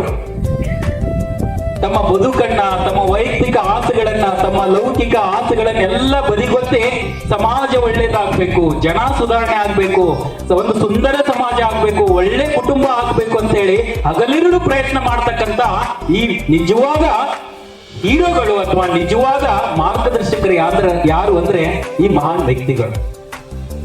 ಅವರ ಒಂದೊಂದು ನುಡಿ, ಅವರ ಸತ್ಯದ ದರ್ಶನ ನಮಗೆ ಅನೇಕ ಒಳ್ಳೆಯದನ್ನ ನಾವು ಕಂಡು ಬರುತ್ತೆ ಅನ್ನೋದನ್ನ ನಾವು ತಿಳ್ಕೋಬಹುದು. ಬಹಳ ಮುಖ್ಯವಾಗಿದೆ ಇವರನ್ನ ನಾವು ಇನ್ನು ಸಾಮಾನ್ಯ ಅರ್ಥದಲ್ಲಿ ಗುರು ಅಂದ್ರೆ ಯಾರು? ಸರ್ವಜ್ಞ ಒಂದೆಡೆ ಹೇಳ್ತಾರೆ, ಒಂದು ಅಕ್ಷರವನ್ನ ಕಲಿಸಿದ್ರು ಕೂಡ ಅವರು ನಮ್ಮ ಪಾಲಿಗೆ ಗುರು ಅಂತ ಒಂದು ಹೇಳ್ತಾರೆ. ಸಾಮಾನ್ಯ ಅರ್ಥದಲ್ಲಿ ನಾವು ಶಾಲೆಗೆ ಹೋಗ್ತೀವಿ, ಅಲ್ಲಿ ನಮ್ಮ ಅನೇಕ ಜನ ಗುರುಗಳು ನಮ್ಮ ಪಾಠ ಮಾಡ್ತಾರೆ, ಅವರು ಗುರು ಅಂತ ಕರಿತೀವಿ. ಯಾವುದೋ ಒಂದು ಮಠಕ್ಕೆ ಹೋಗ್ತೀವಿ, ಅಲ್ಲಿ ಸನ್ಯಾಸಿಗಳಿರ್ತಾರೆ, ಸ್ವಾಮೀಜಿಗಳಿರ್ತಾರೆ, ಅವರನ್ನ ಗುರು ಅಂತ ಕರಿತೀವಿ. ನಾವು ಬದುಕಿನಲ್ಲಿ ತೊಂದರೆ ಇದ್ದಾಗ ನಮಗೆ ಸಹಾಯ ಮಾಡಿದ ಹಿರಿಯರನ್ನ ಗುರು ಅಂತ ಕರಿತೀವಿ. ಸತ್ಸಂಗದಲ್ಲಿ ತೊಡಕೊಂಡು ಆಧ್ಯಾತ್ಮಿಕ ಜೀವನದಲ್ಲಿ ತೊಡಕೊಂಡವರನ್ನ ಗುರು ಅಂತೀವಿ. ಇದು ಒಂದು ಸಾಮಾನ್ಯದಲ್ಲಿ ನಾವು ಕಾಣ್ತಾ ಇರ್ತಕ್ಕಂಥವು. ಹೀಗಾಗಿ ಗುರು ಅನ್ನೋನು ಅವನು ತನ್ನನ್ನ ತಾನು ಸಂಪೂರ್ಣವಾಗಿ ಸಮಾಜಕ್ಕೆ ಮೀಸಲಾಗಿಟ್ಟಿರ್ತಾನೆ. 12ನೇ ಶತಮಾನದಲ್ಲಿ ಅಣ್ಣ ಬಸವಣ್ಣವರು ಹೇಳ್ತಾರೆ, ಗುರುವನ್ನ ನೋಡಿದಾಗ ನನ್ನ ತಲೆ ಬಾಗಿರಲ್ಲಿ ಕೈ ಮುಗಿದಿರಲಿ ಅಂತ ಹೇಳ್ತಾರೆ. ಅಂತ ಮಹಾನ್ ವ್ಯಕ್ತಿಗಳೇ ಕೂಡ ಗುರುವನ್ನ ಕಂಡಾಗ ನನ್ನ ತಲೆ ಬಾಗಿರಲಿ ಕೈ ಮುಗಿದಿರಲಿ ಅನ್ನೋ ಭಾವವನ್ನ ಅವರು ತಾಳ್ತಾರೆ. ಈ ಗುರು ಮಹಾನ್ ಚೇತನಗಳೆಲ್ಲರೂ ಕೂಡ ತಮ್ಮನ್ನ ತಾವು ಸಮಾಜಕ್ಕೆ ಅರ್ಪಿಸಿಕೊಂಡಿದ್ದಾರೆ. ನಾನು ಇಷ್ಟೊತ್ತನ ಹೇಳಿದೆ ಕೆಲವು ಮಹಾನ್ ವ್ಯಕ್ತಿಗಳಿರ್ತಾರೆ. ಶಿವಕುಮಾರ ಸ್ವಾಮೀಜಿಯವರ ಹೆಸರನ್ನು ಹೇಳಿದೆ, ಕೊಪ್ಪಳದ ಗವಿಸಿದ್ದೇಶ್ವರ ಮಠದ ಸ್ವಾಮೀಜಿಯವರು ಹೇಳಿದೆ, ಪ್ರಸ್ತುತ ನಮ್ಮ ವೇದಿಕೆಯಲ್ಲಿರುವ ದಿವ್ಯ ಸ್ವಾಮೀಜಿಯವರ ಹೆಸರನ್ನು ಹೇಳಿದೆ. ಇವ್ರ ಕನಸುಗಳೇನು? ಸಮಾಜದಲ್ಲಿ ಕ್ರೋಧ ಇರಬಾರ್ದು, ಕಳ್ಳತನ ಇರಬಾರ್ದು, ದರೋಡೆ ಇರಬಾರ್ದು, ಮೋಸ ಇರಬಾರ್ದು, ವಂಚನೆ ಇರಬಾರ್ದು. ನಾವೆಲ್ಲರೂ ಕೂಡ ಒಂದು ಅನ್ನೋ ಒಂದು ಮನಸ್ಥಿತಿಯನ್ನ ಹೊಂದಿ, ನಾವೆಲ್ಲರೂ ಒಂದು ಕುಟುಂಬದ ಸದಸ್ಯರು ಅಂತ ಹೊಂದಿ, ಕಷ್ಟದಲ್ಲಿರೋರಿಗೆ ಸಹಾಯ ಮಾಡುವ ಗುಣವನ್ನ ಹೊಂದಿ, ಅಪ್ಪ ಅಮ್ಮನ್ನ ಚೆನ್ನಾಗಿ ನೋಡ್ಕೊಳ್ಳುವ ಒಂದು ಮನಸ್ಥಿತಿಯನ್ನ ಹೊಂದಿ, ಯಾರಿಗೂ ಮೋಸ ಮಾಡದೆ, ಯಾರಿಗೂ ದ್ರೋಹ ಮಾಡದೆ ನ್ಯಾಯಯುತವಾದ ಬದುಕನ್ನ ಸಾಗಿಸ್ಲಿ ಅನ್ನೋ ಒಂದು ಕನಸನ್ನ ಹೊತ್ತವರು. ಅದಕ್ಕಾಗಿ ಅನ್ನದಾನವನ್ನ ಮಾಡ್ತಾರೆ, ಜ್ಞಾನ ದಾಸೋಹವನ್ನ ಮಾಡ್ತಾರೆ, ಶಿಕ್ಷಣ ಜ್ಞಾನವನ್ನ ಮಾಡ್ತಾರೆ. ಅನೇಕ ಮಠಗಳು ನಮ್ಮ ಗುರು ಪರಂಪರೆಗೆ ಇತಿಹಾಸವಾಗಿದ್ದಾವೆ. ನಾ ಎಷ್ಟೋ ಮಠಗಳ ಹೆಸರನ್ನ ಹೇಳಿದೆ. ಅವರು ಸಾವಿರಾರು ಬಡ ವಿದ್ಯಾರ್ಥಿಗಳಿಗೆ ಉಚಿತವಾದ ಶಿಕ್ಷಣವನ್ನ ಕೊಡ್ತಾರೆ, ಅನ್ನದಾಸೋಹವನ್ನ ಮಾಡ್ತಾರೆ, ಪ್ರಸಾದ ಸೇವೆಯನ್ನ ಮಾಡ್ತಾರೆ. ನಮ್ಮ ಮನೆಗೆ ಒಂದು 4 ಜನ ಬೀಗರು ಬಂದ್ರು ಕೂಡ ಅನ್ನದಾಸೋಹ ಮಾಡಕ್ಕೆ ನಾವು ಎಷ್ಟೋ ತೊಂದರೆ ಪಡ್ತಿರ್ತೀವಿ. ಆದ್ರೆ ಗುರುಗಳು ತಮ್ಮ ಶಕ್ತಿಯಿಂದ, ತಮ್ಮ ಯುಕ್ತಿಯಿಂದ, ಭಕ್ತರ ಒಂದು ಶ್ರದ್ಧೆಯಿಂದ ಸಾವಿರಾರು ಜನರಿಗೆ ಊಟವನ್ನ ಹಾಕ್ತಾರೆ ಅನ್ಕೊಂಡು. ನಾನು ಶಿವಕುಮಾರ ಸ್ವಾಮೀಜಿಯವರ ಹೆಸರನ್ನ ಯಾಕೆ ಪ್ರಸ್ತಾಪ ಮಾಡಿದೆ ಅಂತಂದ್ರೆ, 1940ರ ಅವಧಿಯಲ್ಲಿ ಆ ಸನ್ಯಾಸಿ ಹಚ್ಚಿದ ಒಲೆ ಇನ್ನೂ ಆರಿಲ್ಲ. ಆ ಸನ್ಯಾಸಿ ಬಿಟ್ಟಿದ ಶಿಕ್ಷಣದ ಬೀಜ ಇಂದು ಹೆಮ್ಮರವಾಗಿ ಬೆಳೆದಿದೆ. ಅವರು ಒಂದು ಕೇವಲ ಉದಾಹರಣೆ. ಅವರಂತೆ ಸಾವಿರಾರು ಗುರುವರ್ಯರು ನಮ್ಮ ಸಮಾಜದಲ್ಲಿ ಕೆಲಸವನ್ನ ಮಾಡ್ತಾರೆ. ಇಂದಿನ ದಿವ್ಯ ಸಾನ್ನಿಧ್ಯವನ್ನು ವಹಿಸಿದವರು ಕೂಡ, ಇಂದಿನ ಮುಖ್ಯ ಅತಿಥಿಗಳು ಸಿಂದಗಿ ಸರ್ ಹೇಳ್ತಾ ಇದ್ರು, ಈ ಮಠಕ್ಕೂ ನಮ್ಮ ಕುಟುಂಬಕ್ಕೂ ಅವಿನಾವ ಭಾವ ಸಂಬಂಧವಿದೆ. ಈಗಿನ ಮುಖ್ಯಸ್ಥರು ದಿವ್ಯ ಸಾನ್ನಿಧ್ಯ ವಹಿಸುವಂತ ಪ್ರಭುಗಳು ಸಾಕಷ್ಟು ಯುವಕರಲ್ಲಿ ಒಂದು ಸದ್ಗುಣ ಬೆಳೆಸಲಿಕ್ಕೆ, ಒಂದು ಸ್ವಚ್ಛತೆಯ ಪರಿಕಲ್ಪನೆ, ಹೀಗೆ ಅನೇಕ ಕೆಲಸಗಳೆಲ್ಲ ಮಾಡ್ತಾ ಒಂದು ಕ್ರಾಂತಿಯನ್ನ ಮಾಡ್ತಾ ಇದ್ದಾರೆ. ನಮ್ಮ ಮಾತನ್ನ ಕೇಳಿದಾಗ ಬಹಳ ಸಂತೋಷವಾಯಿತು. ನಾವು ಆಗ್ಲೇ ಮಾತಾಡ್ತಾ ಇದ್ವಿ, ಪೂಜ್ಯ ಸ್ವಾಮೀಜಿಯವರ ನೋಡಿದಾಗ ನಮಗೆ ಕೊಪ್ಪಳದ ಗವಿಸಿದ್ದೇಶ್ವರ ಮಠದ ಆ ಸ್ವಾಮೀಜಿಯವರು ನೆನಪಾದ್ರು. ಸ್ವಾಮಿ ವಿವೇಕಾನಂದರ ದಿವ್ಯ ತೇಜಸ್ಸು ಮತ್ತು ಕಳೆ ಅವರ ಮುಖದಲ್ಲಿ ನಾವು ಯಾವಾಗಲೂ ಕಡಿತೀವಿ. ಬಹಳ ಮುಖ್ಯ. ಒಂದು ಆ ನಗನಗತ ಒಂದು ಆ ಸಮಾಜದ ಕನಸನ್ನ ಕಾಣ್ತಕ್ಕಂಥ ವ್ಯಕ್ತಿಗಳು ಅವರು ಆಗಿರೋದನ್ನ ನಾವೆಲ್ಲರೂ ಕೂಡ ಕಾಣ್ತೀವಿ. ಈ ಎಲ್ಲ ಮಟ್ಟದಲ್ಲಿ ಕೂಡ ಹೀಗೆ ನೂರಾರು ಕೆಲಸಗಳನ್ನ ಮಾಡ್ತಾರೆ. ಸ್ವಲ್ಪ ನಾವು ಗುರು ಶಿಷ್ಯರು ಸ್ವಲ್ಪ ನಾವು ನೋಡೋಣ. ಗುರು ದ್ರೋಣಾಚಾರ್ಯರು ಏಕಲವ್ಯನ ಬಗ್ಗೆ ನಮಗೆ ಗೊತ್ತಿದೆ. ಏಕಲವ್ಯನು ಗುರು ದ್ರೋಣಾಚಾರ್ಯನನ್ನ ತನ್ನ ಮನಸ್ಸಿನಲ್ಲಿ ನಡೆಸ್ತಾ ಬಿಲ್ಲು ವಿದ್ಯೆಯನ್ನ ಕಲಿತು ತನ್ನ ಹೆಬ್ಬೆರಳನ್ನ ತನ್ನ ಗುರುವಿಗೆ ಕಾಣಿಕೆಯಾಗಿದ್ದು ನೀಡಿದ್ದು ಕೂಡ ಇದೇ ದಿನ ಅಂತೇಳಿ ಕೆಲವು ಪುಸ್ತಕಗಳಲ್ಲಿ ಉಲ್ಲೇಖವಾಗಿರುವುದನ್ನು ಕೂಡ ನಾವು ಕಾಣಬಹುದು. ಸ್ವಾಮಿ ವಿವೇಕಾನಂದ ಪರಮಹಂಸರ ಗುರು ಪರಂಪರೆಯನ್ನ ನಾವು ಯಾವತ್ತಾದ್ರೂ ಮರಿಲಿಕ್ಕಾಗತ್ತಾ? ಅರಿಸ್ಟಾಟಲ್ ಪ್ಲೇಟೋ ಅವರ ಗುರು ಶಿಷ್ಯರ ಸಂಬಂಧವನ್ನ ನಾವು ಮರಿಲಿಕ್ಕಾಗತ್ತಾ? ಕೊಟ್ಟದೇವರ ಗುರು ಶಿಷ್ಯರ ಸಂಬಂಧವನ್ನು ನಾವು ಯಾವತ್ತೂ ಮರೀಲಿಕ್ಕಾಗತ್ತಾ? ಪರಶುರಾಮರ ಕರ್ಣರ ಗುರು ಶಿಷ್ಯರ ಸಂಬಂಧವನ್ನು ನಾವು ಯಾವತ್ತೂ ಮರೀಲಿಕ್ಕಾಗತ್ತಾ? ಕೃಷ್ಣ ಅರ್ಜುನರ ಆ ಒಂದು ಸಂಬಂಧವನ್ನು ಮರೀಲಿಕ್ಕಾಗತ್ತಾ? ಇತಿಹಾಸದ ಪುಟಗಳಲ್ಲಿ ಅನೇಕ ದೇವರೆಲ್ಲರೂ ಕೂಡ ಇರೋದನ್ನ ನಾವು ಕಾಣಬಹುದು. ತಮ್ಮ ಗುರುವಿಗಾಗಿ ಶಿಷ್ಯಂದಿರು ತಮ್ಮ ಪ್ರಾಣವನ್ನೇ ಅರ್ಪಿಸತಕ್ಕಂಥ ಪರಂಪರೆ ಇಂದಿನ ಕಾಲಘಟ್ಟದಲ್ಲಿತ್ತು. ಅರಿಸ್ಟಾಟಲ್ ಮತ್ತು ಪ್ಲೇಟೋ ಗುರು ಶಿಷ್ಯರ ಒಂದೆಡೆ ನದಿಯನ್ನ ದಾಟ್ತಾ ಇರ್ತಾರೆ. ಆಕಸ್ಮಿಕವಾಗಿ ಅರಿಸ್ಟಾಟಲ್ ಮತ್ತು ಪ್ಲೇಟೋ ಹೋಗ್ತಾ ಇರ್ಬೇಕಾದ್ರೆ ಅರಿಸ್ಟಾಟಲ್ ಮೊದಲಿಗೆ ಗುರುಗಳಿಗೆ ಹೇಳ್ತಾರೆ, ಗುರುಗಳೇ, ಫಸ್ಟ್ ನಾನು ನದಿಯನ್ನ ನಾನು ದಾಟಿ ಬರ್ತೀನಿ, ಅದ್ರ ಆಳ ಎಷ್ಟಿದೆ ಅನ್ನೋದನ್ನ ನೋಡ್ಕೊಂಡು ನಾನು ಹೋಗ್ತೀನಿ ಅಂತ ಹೇಳ್ತಾರೆ. ಯಾವತ್ತೂ ಕೂಡ ಅವ್ರ ಗುರುಗಳ ಮಾತಲ್ಲಿ ಇರಲಿಲ್ಲ. ಅವತ್ತು ಮಾತ್ರ ಅವ್ರ ಗುರುಗಳು ನಾನು ಮೊದಲು ಹೋಗ್ತೀನಿ ಅಂತಂದಾಗ, ಇಲ್ಲ, ಮೊದಲು ನಾನೇ ಹೋಗ್ತೀನಿ, ನಾನು ಹೋದ್ಮೇಲೆ ನಿಮಗೆ ಹೇಳ್ತೀನಿ ಅಂತ ಹೇಳಿ ಶಿಷ್ಯ ಮೊದಲು ಹೋಗ್ಬಿಡ್ತಾರೆ. ಈ ರೀತಿ ದಾಟಿ ಆ ದಡ ತಲುಪಿದ ಮೇಲೆ ಆಮೇಲೆ ಹೇಳ್ತಾರೆ, ಗುರುಗಳೇ, ನೀವು ಆರಾಮಾಗಿ ನೀರನ್ನು ದಾಟ್ಕೊಂಡು ಬರ್ಬೋದು ಅಂತ ಹೇಳ್ತಾರೆ. ಯಾವತ್ತೂ ನನ್ನ ಮಾತನ್ನ ನೀವು ಧಿಕ್ಕರಿಸಿರ್ಲಿಲ್ಲ, ಇವತ್ತ್ಯಾಕಪ್ಪ ಹೀಗೆ ಮಾಡಿದೆ ಅಂತ ಹೇಳಿದಾಗ ಒಂದೇ ಮಾತನ್ನ ಹೇಳ್ತಾರೆ, ಈ ಸಮಾಜದಲ್ಲಿ ಒಬ್ಬ ಗುರು, ಒಬ್ಬ ಶಿಷ್ಯ ಇಲ್ಲ ಅಂದ್ರೆ ನನ್ನಂತ ಸಾವಿರಾರು ಶಿಷ್ಯರನ್ನ ನೀವು ಸೃಷ್ಟಿಸಬಹುದು, ಆದ್ರೆ ನೀವೇ ಈ ಬದುಕಲ್ಲಿಲ್ಲ ಅಂತಂದ್ರೆ ದೊಡ್ಡ ನಷ್ಟ ಸಮಾಜಕ್ಕಾಗುತ್ತೆ. ಹೀಗಾಗಿ ನೀವು ಅಪಾಯಕ್ಕೆ ಸಿಲುಕಾಕೊಳ್ಳೋದು ನನಗಿಷ್ಟ ಇಲ್ಲ ಗುರುಗಳೇ ಅನ್ನೋ ಮಾತನ್ನ ಆ ಸಂದರ್ಭದಲ್ಲಿ ಹೇಳಿದ್ದಾರೆ. ಅದೇ ರೀತಿ ಗುರು ಪರಮಹಂಸರು ಸ್ವಾಮಿ ವಿವೇಕಾನಂದರನ್ನ ನಾವು ಯಾವತ್ತೂ ನೆನಪು ಮಾಡ್ಕೊಳ್ತೀವಿ. ಗುರು ಶಿಷ್ಯರ ಪರಂಪರೆಗೆ ಮೇಲು ಶಕ್ತಿಯಾಗಿ ಆ ಇಬ್ಬರು ವ್ಯಕ್ತಿಗಳು ನಿಲ್ತಾರೆ. ಎಂಥ ಗುರು, ಎಂಥ ಶಿಷ್ಯ. ಶಿಷ್ಯನಾದವರಿಗೆ ಗುರುವಿನ ಬಗ್ಗೆ ವಿಧೇಯತೆ ಇರಬೇಕು, ಕಲಿಕೆಯ ಬಗ್ಗೆ ಆಸಕ್ತಿ ಇರಬೇಕು, ಗುರು ಏನೇ ಹೇಳಿದ್ರು ಕೂಡ ನಮ್ಮ ಒಳಿತಿಗೆ ಅಂತ ಹೇಳಿ ವಿಹಿತ ಭಾವವಿರಬೇಕು. ಆಗ ವಿದ್ಯೆ ಒಲಿಯುತ್ತೆ. ಗುರುವಿಗೆ ಏಕವಚನವೆಲ್ಲ ಮಾತಾಡೋದು, ಗುರುವಿಗೆ ತಿರುಗಿ ಮಾತಾಡಿದ್ರೆ ಯಾವತ್ತಿಗೂ ಕೂಡ ನಮಗೆ ವಿದ್ಯೆ ಒಲಿಯುವುದಿಲ್ಲ. ಆ ದೇವರು ನಮ್ಮ ಮೇಲೆ ಮುನಿಬಹುದಾದ್ರೆ ಗುರು ಮಾತ್ರ ನಮಗೆ ಒಳಿತನ್ನೇ ಬಯಸ್ತಾ ಇರ್ತಾನೆ. ಜ್ಯೋತಿ ತನ್ನನ್ನು ತಾನು ಸುತ್ತಲೂ ಕೂಡ ಇಡೀ ಜಗತ್ತಿಗೆ ಬೆಳಕನ್ನು ನೀಡುವಂತೆ ಗುರು ತನ್ನನ್ನು ತಾನು ಕಷ್ಟವನ್ನ ಪಟ್ಟರು ಕೂಡ ಜಗತ್ತಿನ ಶಿಕ್ಷಣದಲ್ಲಿ ಕ್ರಾಂತಿ ಉಂಟಾಗಬೇಕು, ಶಿಷ್ಯ ಸಮೂಹ ಒಳ್ಳೆದಾಗಬೇಕು ಅನ್ನೋ ಬಯಸ್ತಾ ಇರ್ತಾರೆ. ಅಂತ ಪರಮಹಂಸರಿಗೆ ಒಂದು ಸಂದರ್ಭದಲ್ಲಿ ಗಂಟಲ ಕ್ಯಾನ್ಸರ್ ಆಗಿರುತ್ತೆ. ನಾನು ಗುರು ಶಿಷ್ಯರ ಸಂಬಂಧ ಹೇಗಿರುತ್ತೆ ಅನ್ನೋದಕ್ಕೆ ನಾನು ಈ ಮಾತನ್ನು ಹೇಳ್ತಾ ಇದ್ದೀನಿ. ಉಳಿದ ಶಿಷ್ಯಂದರೆಲ್ಲರೂ ಕೂಡ ಈ ಗುರುಗಳಿಗೆ ಗಂಟಲು ಕ್ಯಾನ್ಸರ್ ಆಗ್ಬಿಟ್ಟಿದೆ, ಎಲ್ಲಿ ನಾವು ಅವರ ಸಾಮೀಪ್ಯಕ್ಕೆ ಹೋದ್ರೆ, ಎಲ್ಲಿ ಅವರನ್ನ ನಾವು ಮುಟ್ಟಿದ್ರೆ, ಎಲ್ಲಿ ಅವರ ಸಮೀಪಕ್ಕೆ ಹೋದ್ರೆ ಕ್ಯಾನ್ಸರ್ ಅನ್ನೋ ಕಾಯಿಲೆ ನಮಗೂ ಬಂದ್ಬಿಡುತ್ತೆ ಅಂತೇಳಿ ಆತಂಕದಿಂದ ಹಿಂದೆ ಸರಿಯುವಂತಹ ಪ್ರಸಂಗಗಳು ನಡೆಯುತ್ತೆ.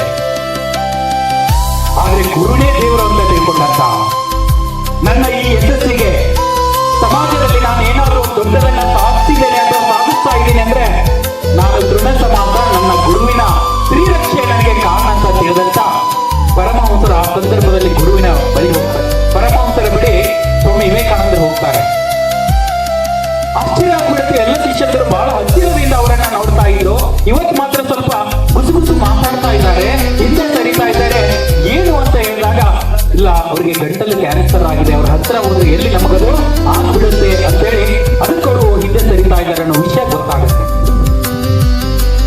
ಅವ್ರಿಗೆ ಒಂದು ರೀತಿ ಬೇಸರ ಅನಿಸ್ಬಿಡುತ್ತೆ. ಬೇಸರ ಅನಿಸ್ದಾಗಿ ಇವರು ಏನು ಮಾಡ್ತಾರೆ ಅಂತಂದ್ರೆ, ಗುರುವಿಗೆ ಹೋಗಿ ಒಂದು ತುತ್ತು ಅನ್ನವನ್ನ ಊಟಕ್ಕೆ ಅಲ್ಲಿ ನೀಡ್ತಾರೆ. ಆ ಅನ್ನವನ್ನ ಹಾಕಿದ್ದನ್ನ ಅವರ ಬಾಯಿಂದ ಅದೇ ಅನ್ನವನ್ನ ತೆಗೆದುಕೊಂಡು ಏನನ್ನೂ ವಿಚಾರ ಮಾಡದೆ ಘಟಘಟನೆ ಆಹಾರವನ್ನ ಸೇವಿಸ್ತಾರೆ. ಗುರುಗಳು ಕುಡಿದ ನೀರನ್ನ ಘಟಘಟ ಕುಡಿತಾರೆ. ಇವರ ಒಂದು ಕ್ರಿಯೆ ನೋಡಿ ಎಲ್ಲರಿಗೂ ಕೂಡ ಆಶ್ಚರ್ಯ ಆಗುತ್ತೆ. ಗುರು ನಮಗಾಗಿ ಏನೆಲ್ಲ ತ್ಯಾಗ ಮಾಡೋನು ಅಂತವರನ್ನ ನಾವು ಈ ದೃಷ್ಟಿಯಿಂದ ಕಾಣಬಾರ್ದು ಅಂತ ಹೇಳಿ ಆ ರೀತಿ ಹೇಳ್ತಾರೆ. ಎಂತಹ ಗುರು ಶಿಷ್ಯರು, ಎಂತಹ ಗುರು ಪರಂಪರೆಯನ್ನ ನಾವು ನೀವೆಲ್ಲ ಕಾಣ್ತಿದ್ದೀವಿ ಅನ್ನೋದನ್ನ ಅರ್ಥೈಸಿಕೊಳ್ಳಬಹುದು. ರಾಮೇಶ್ವರ ಅನ್ನೋ ಪುಟ್ಟ ಹಳ್ಳಿಯಲ್ಲಿ ಒಬ್ಬ ಬಡ ಶಿಕ್ಷಕ ಶಿಕ್ಷಣವನ್ನ ಕಲಿಸ್ತಾ ಇರ್ತಾರೆ. ಆತನೇ ಪೀಠೋಪಕರಣಗಳ ಮಾಡಿಕೊಂಡು ಬಂದು ತಾನು ಬಡತನದಲ್ಲಿದ್ರು ಕೂಡ ಅದನ್ನೆಲ್ಲವನ್ನ ಮರೆತು ಕೂಡ ತನ್ನ ಶಿಷ್ಯರಿಗೆ ಒಳ್ಳೆ ಶಿಕ್ಷಣವನ್ನ ಕೊಡಬೇಕು ಅನ್ನೋ ಕನಸನ್ನ ಆ ವ್ಯಕ್ತಿ ಕಾಣ್ತಾ ಇದ್ದಾರೆ. ಆ ಶಿಕ್ಷಕ ಪ್ರಾತ್ಯಕ್ಷಿಕವಾಗಿ ಮಕ್ಕಳಿಗೆ ಪಾಠ ಮಾಡಬೇಕು, ಬದುಕಿನ ಮೌಲ್ಯ ಮಕ್ಕಳಿಗೆ ಅರ್ಥ ಆಗಬೇಕು. ಇಡೀ ಜಗತ್ತೇ ಒಂದು ಕುಟುಂಬ ಅಂತ ತಿಳ್ಕೋಬೇಕು ನಾವೆಲ್ಲ. ವಸುದೈವ ಕುಟುಂಬ ಅಂತೇಳಿ ಕವಿ ಕುವೆಂಪು ಅವರು ಒಂದೆಡೆ ಹೇಳ್ತಾರಲ್ಲ, ಆ ರೀತಿ ಬದುಕನ್ನ ನಾವು ಮಾಡಬೇಕು. ಅಕ್ಕಪಕ್ಕದ ಕಂಡ್ರೆ ಒಬ್ಬರಿಗೆ ಆಗಲ್ಲ. ಒಬ್ರು ಯಾರೋ ಬೆಳೀತಾರೆ ಅಂದ್ರೆ ಅವ್ರ ಕಾಲು ಹಿಡಿದು ಎಳೆಯುವಂತ ಪ್ರವೃತ್ತಿ. ಮನೆಯಲ್ಲೇ ಅಣ್ಣ ತಮ್ಮಂದಿರ ನಡುವೆನೇ ವೈಮನಸ್ಸು. ಹೀಗೆ ತೆಗೆದುಕೊಂಡು ಹೋಗ್ತೀವಿ ನಾವು ಈ ಭೂಮಿಯಿಂದ. ಎಷ್ಟೇ ಕೋಟಿಗಳಿರ್ಲಿ, ಎಷ್ಟೇ ಆಸ್ತಿ ಮಾಡ್ಲಿ, ಎಷ್ಟೇ ಐಶ್ವರ್ಯ ಮಾಡ್ಲಿ, ಎಲ್ಲವನ್ನೂ ಕೂಡ ನಾವು ಅಂತಿಮ ಗಳಿಗೆಯಲ್ಲಿ ಬಿಟ್ಟು ಹೋಗೋದಿದೆ ಭೂಮಿಯಲ್ಲಿ. ಎಂತ ಶ್ರೀಮಂತ ಅದನಂದ್ರೂ ಕೂಡ ಕೊನೆಗೆ ನಮಗೆ ಮೀಸಲಾಗಿರೋ ಜಾಗ 3 ಅಡಿ 6 ಅಡಿ ಅಷ್ಟೇ. ಕೋಟ್ಯಾಧೀಶ ಇರ್ಲಿ, ಲಕ್ಷಾಧಿಪತಿ ಇರ್ಲಿ, ಸಾವಿರಾಧಿಪತಿ ಇರ್ಲಿ, ಅಷ್ಟೇ ಜಾಗ ಅನ್ನೋ ಸತ್ಯನ ನಾವು ಅರ್ಥ ಮಾಡ್ಕೊಂಡ್ರೆ ನಾವು ವೈಮನಸ್ಸು, ಕಚ್ಚಾಟ, ಬಡಿದಾಟ, ಸಣ್ಣ ಪುಟ್ಟದಕ್ಕೂ ಜಗಳ, ಇಂಥವೆಲ್ಲವೂ ಕೂಡ ನಾವು ಬಿಟ್ಟು ಬರ್ತೀವಿ ಅನ್ಕೊಂಡು. ಆಗ ರಾಮೇಶ್ವರ ಶಿಕ್ಷಕ ಹೇಳ್ತಾನೆ, ಆಕಾಶದಲ್ಲಿ ಹಾರುವ ಹಕ್ಕಿಯನ್ನು ನೋಡಿ ಹೇಳ್ತಾನೆ, ನೋಡಿ ಮಕ್ಕಳೇ ಹಕ್ಕಿ ಗಾಳಿಯನ್ನ ಹಿಂದಕ್ಕೆ ಹೇಗೆ ಚಲಿಸುತ್ತೆ ಅಂತ ಹೇಳ್ತಾನೆ. ಒಬ್ಬ ದುಂಡ ಹುಡುಗ ಹೇಳ್ತಾನೆ, ಹೌದು ಸರ್ ನೀವು ಹೇಳೋದು ಬಹಳ ಸರಿ ಇದೆ, ಆಕಾಶದಲ್ಲಿ ವಿಮಾನ ಹಾರಾಡುತ್ತಲ್ಲ ಅದು ಹೆಂಗೆ ಹೋಗುತ್ತೆ ಸರ್, ಅದು ಹೆಂಗೆ ರಚನೆ ಅಂತ ಕೇಳ್ತಾನೆ.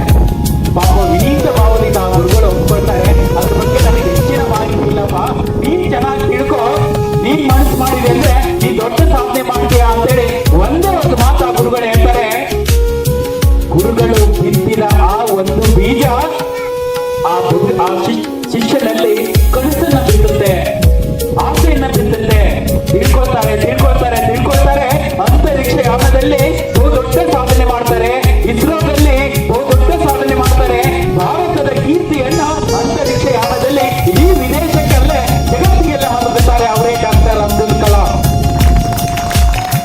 ಅವ್ರು ಹೇಳ್ತಾರೆ, ಇಷ್ಟೆಲ್ಲ ನೀವು ಸಾಧನೆ ಮಾಡಿರಲ್ಲ ಹೇಗೆ ಸಾಧ್ಯ ಅಂದ್ರೆ, ನಾನು ಪ್ರಾಥಮಿಕ ಹಂತದಲ್ಲಿ ಕಲಿಬೇಕಾದ್ರೆ ನನಗೆ ಕಲಿಸಿದಂತ ಗುರುಗಳ ಒಂದು ಮಾತು ನಾನು ಈ ಸಾಧನೆ ಮಾಡಲಿಕ್ಕೆ ಪ್ರೇರಣೆ ಆಯಿತು ಅನ್ನೋ ಮಾತನ್ನ ಅವ್ರು ಹೇಳ್ತಾರೆ.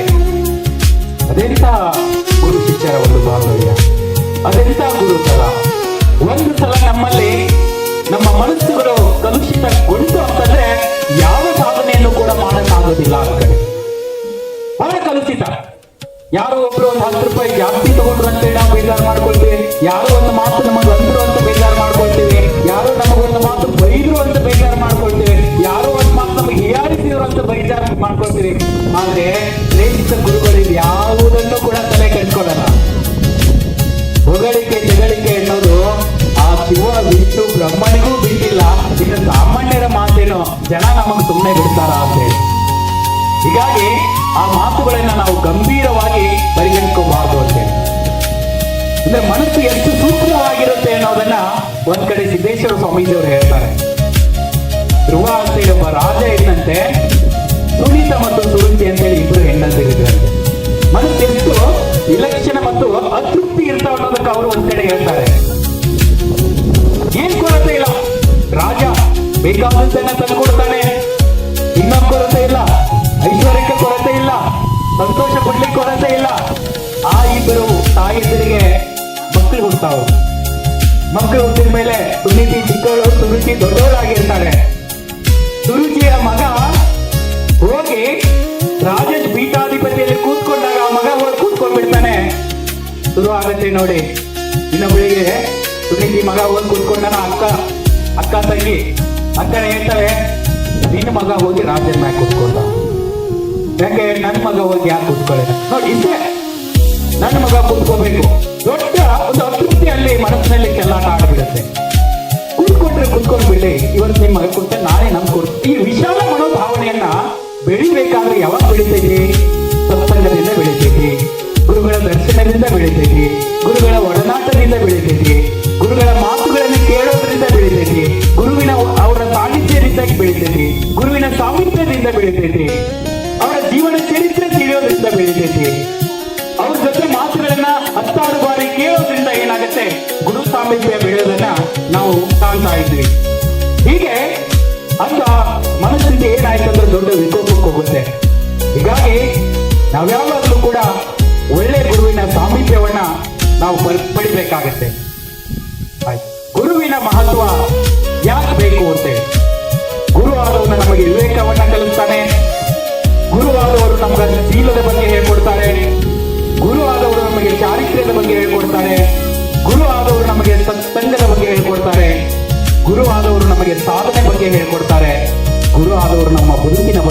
ಹೇಳ್ಕೊಡ್ತಾರೆ. ಗುರು ಆದವರು ನಮಗೆ ಆದರ್ಶದ ಬಗ್ಗೆ ಹೇಳ್ಕೊಡ್ತಾರೆ. ಗುರು ಆದವರು ಮನುಷ್ಯರು ಮನುಷ್ಯನಂತೆ ಬದುಕೋದನ್ನ ಹೇಳ್ಕೊಡ್ತಾರೆ. ಬಹಳ ಮುಖ್ಯವಾಗಿ ಬೇಕಾಗಿರೋದು ಮನುಷ್ಯರು ಮನುಷ್ಯನಂತೆ ಬದುಕೋದನ್ನ ಗುರುಗಳು ಹೇಳ್ತಾರೆ.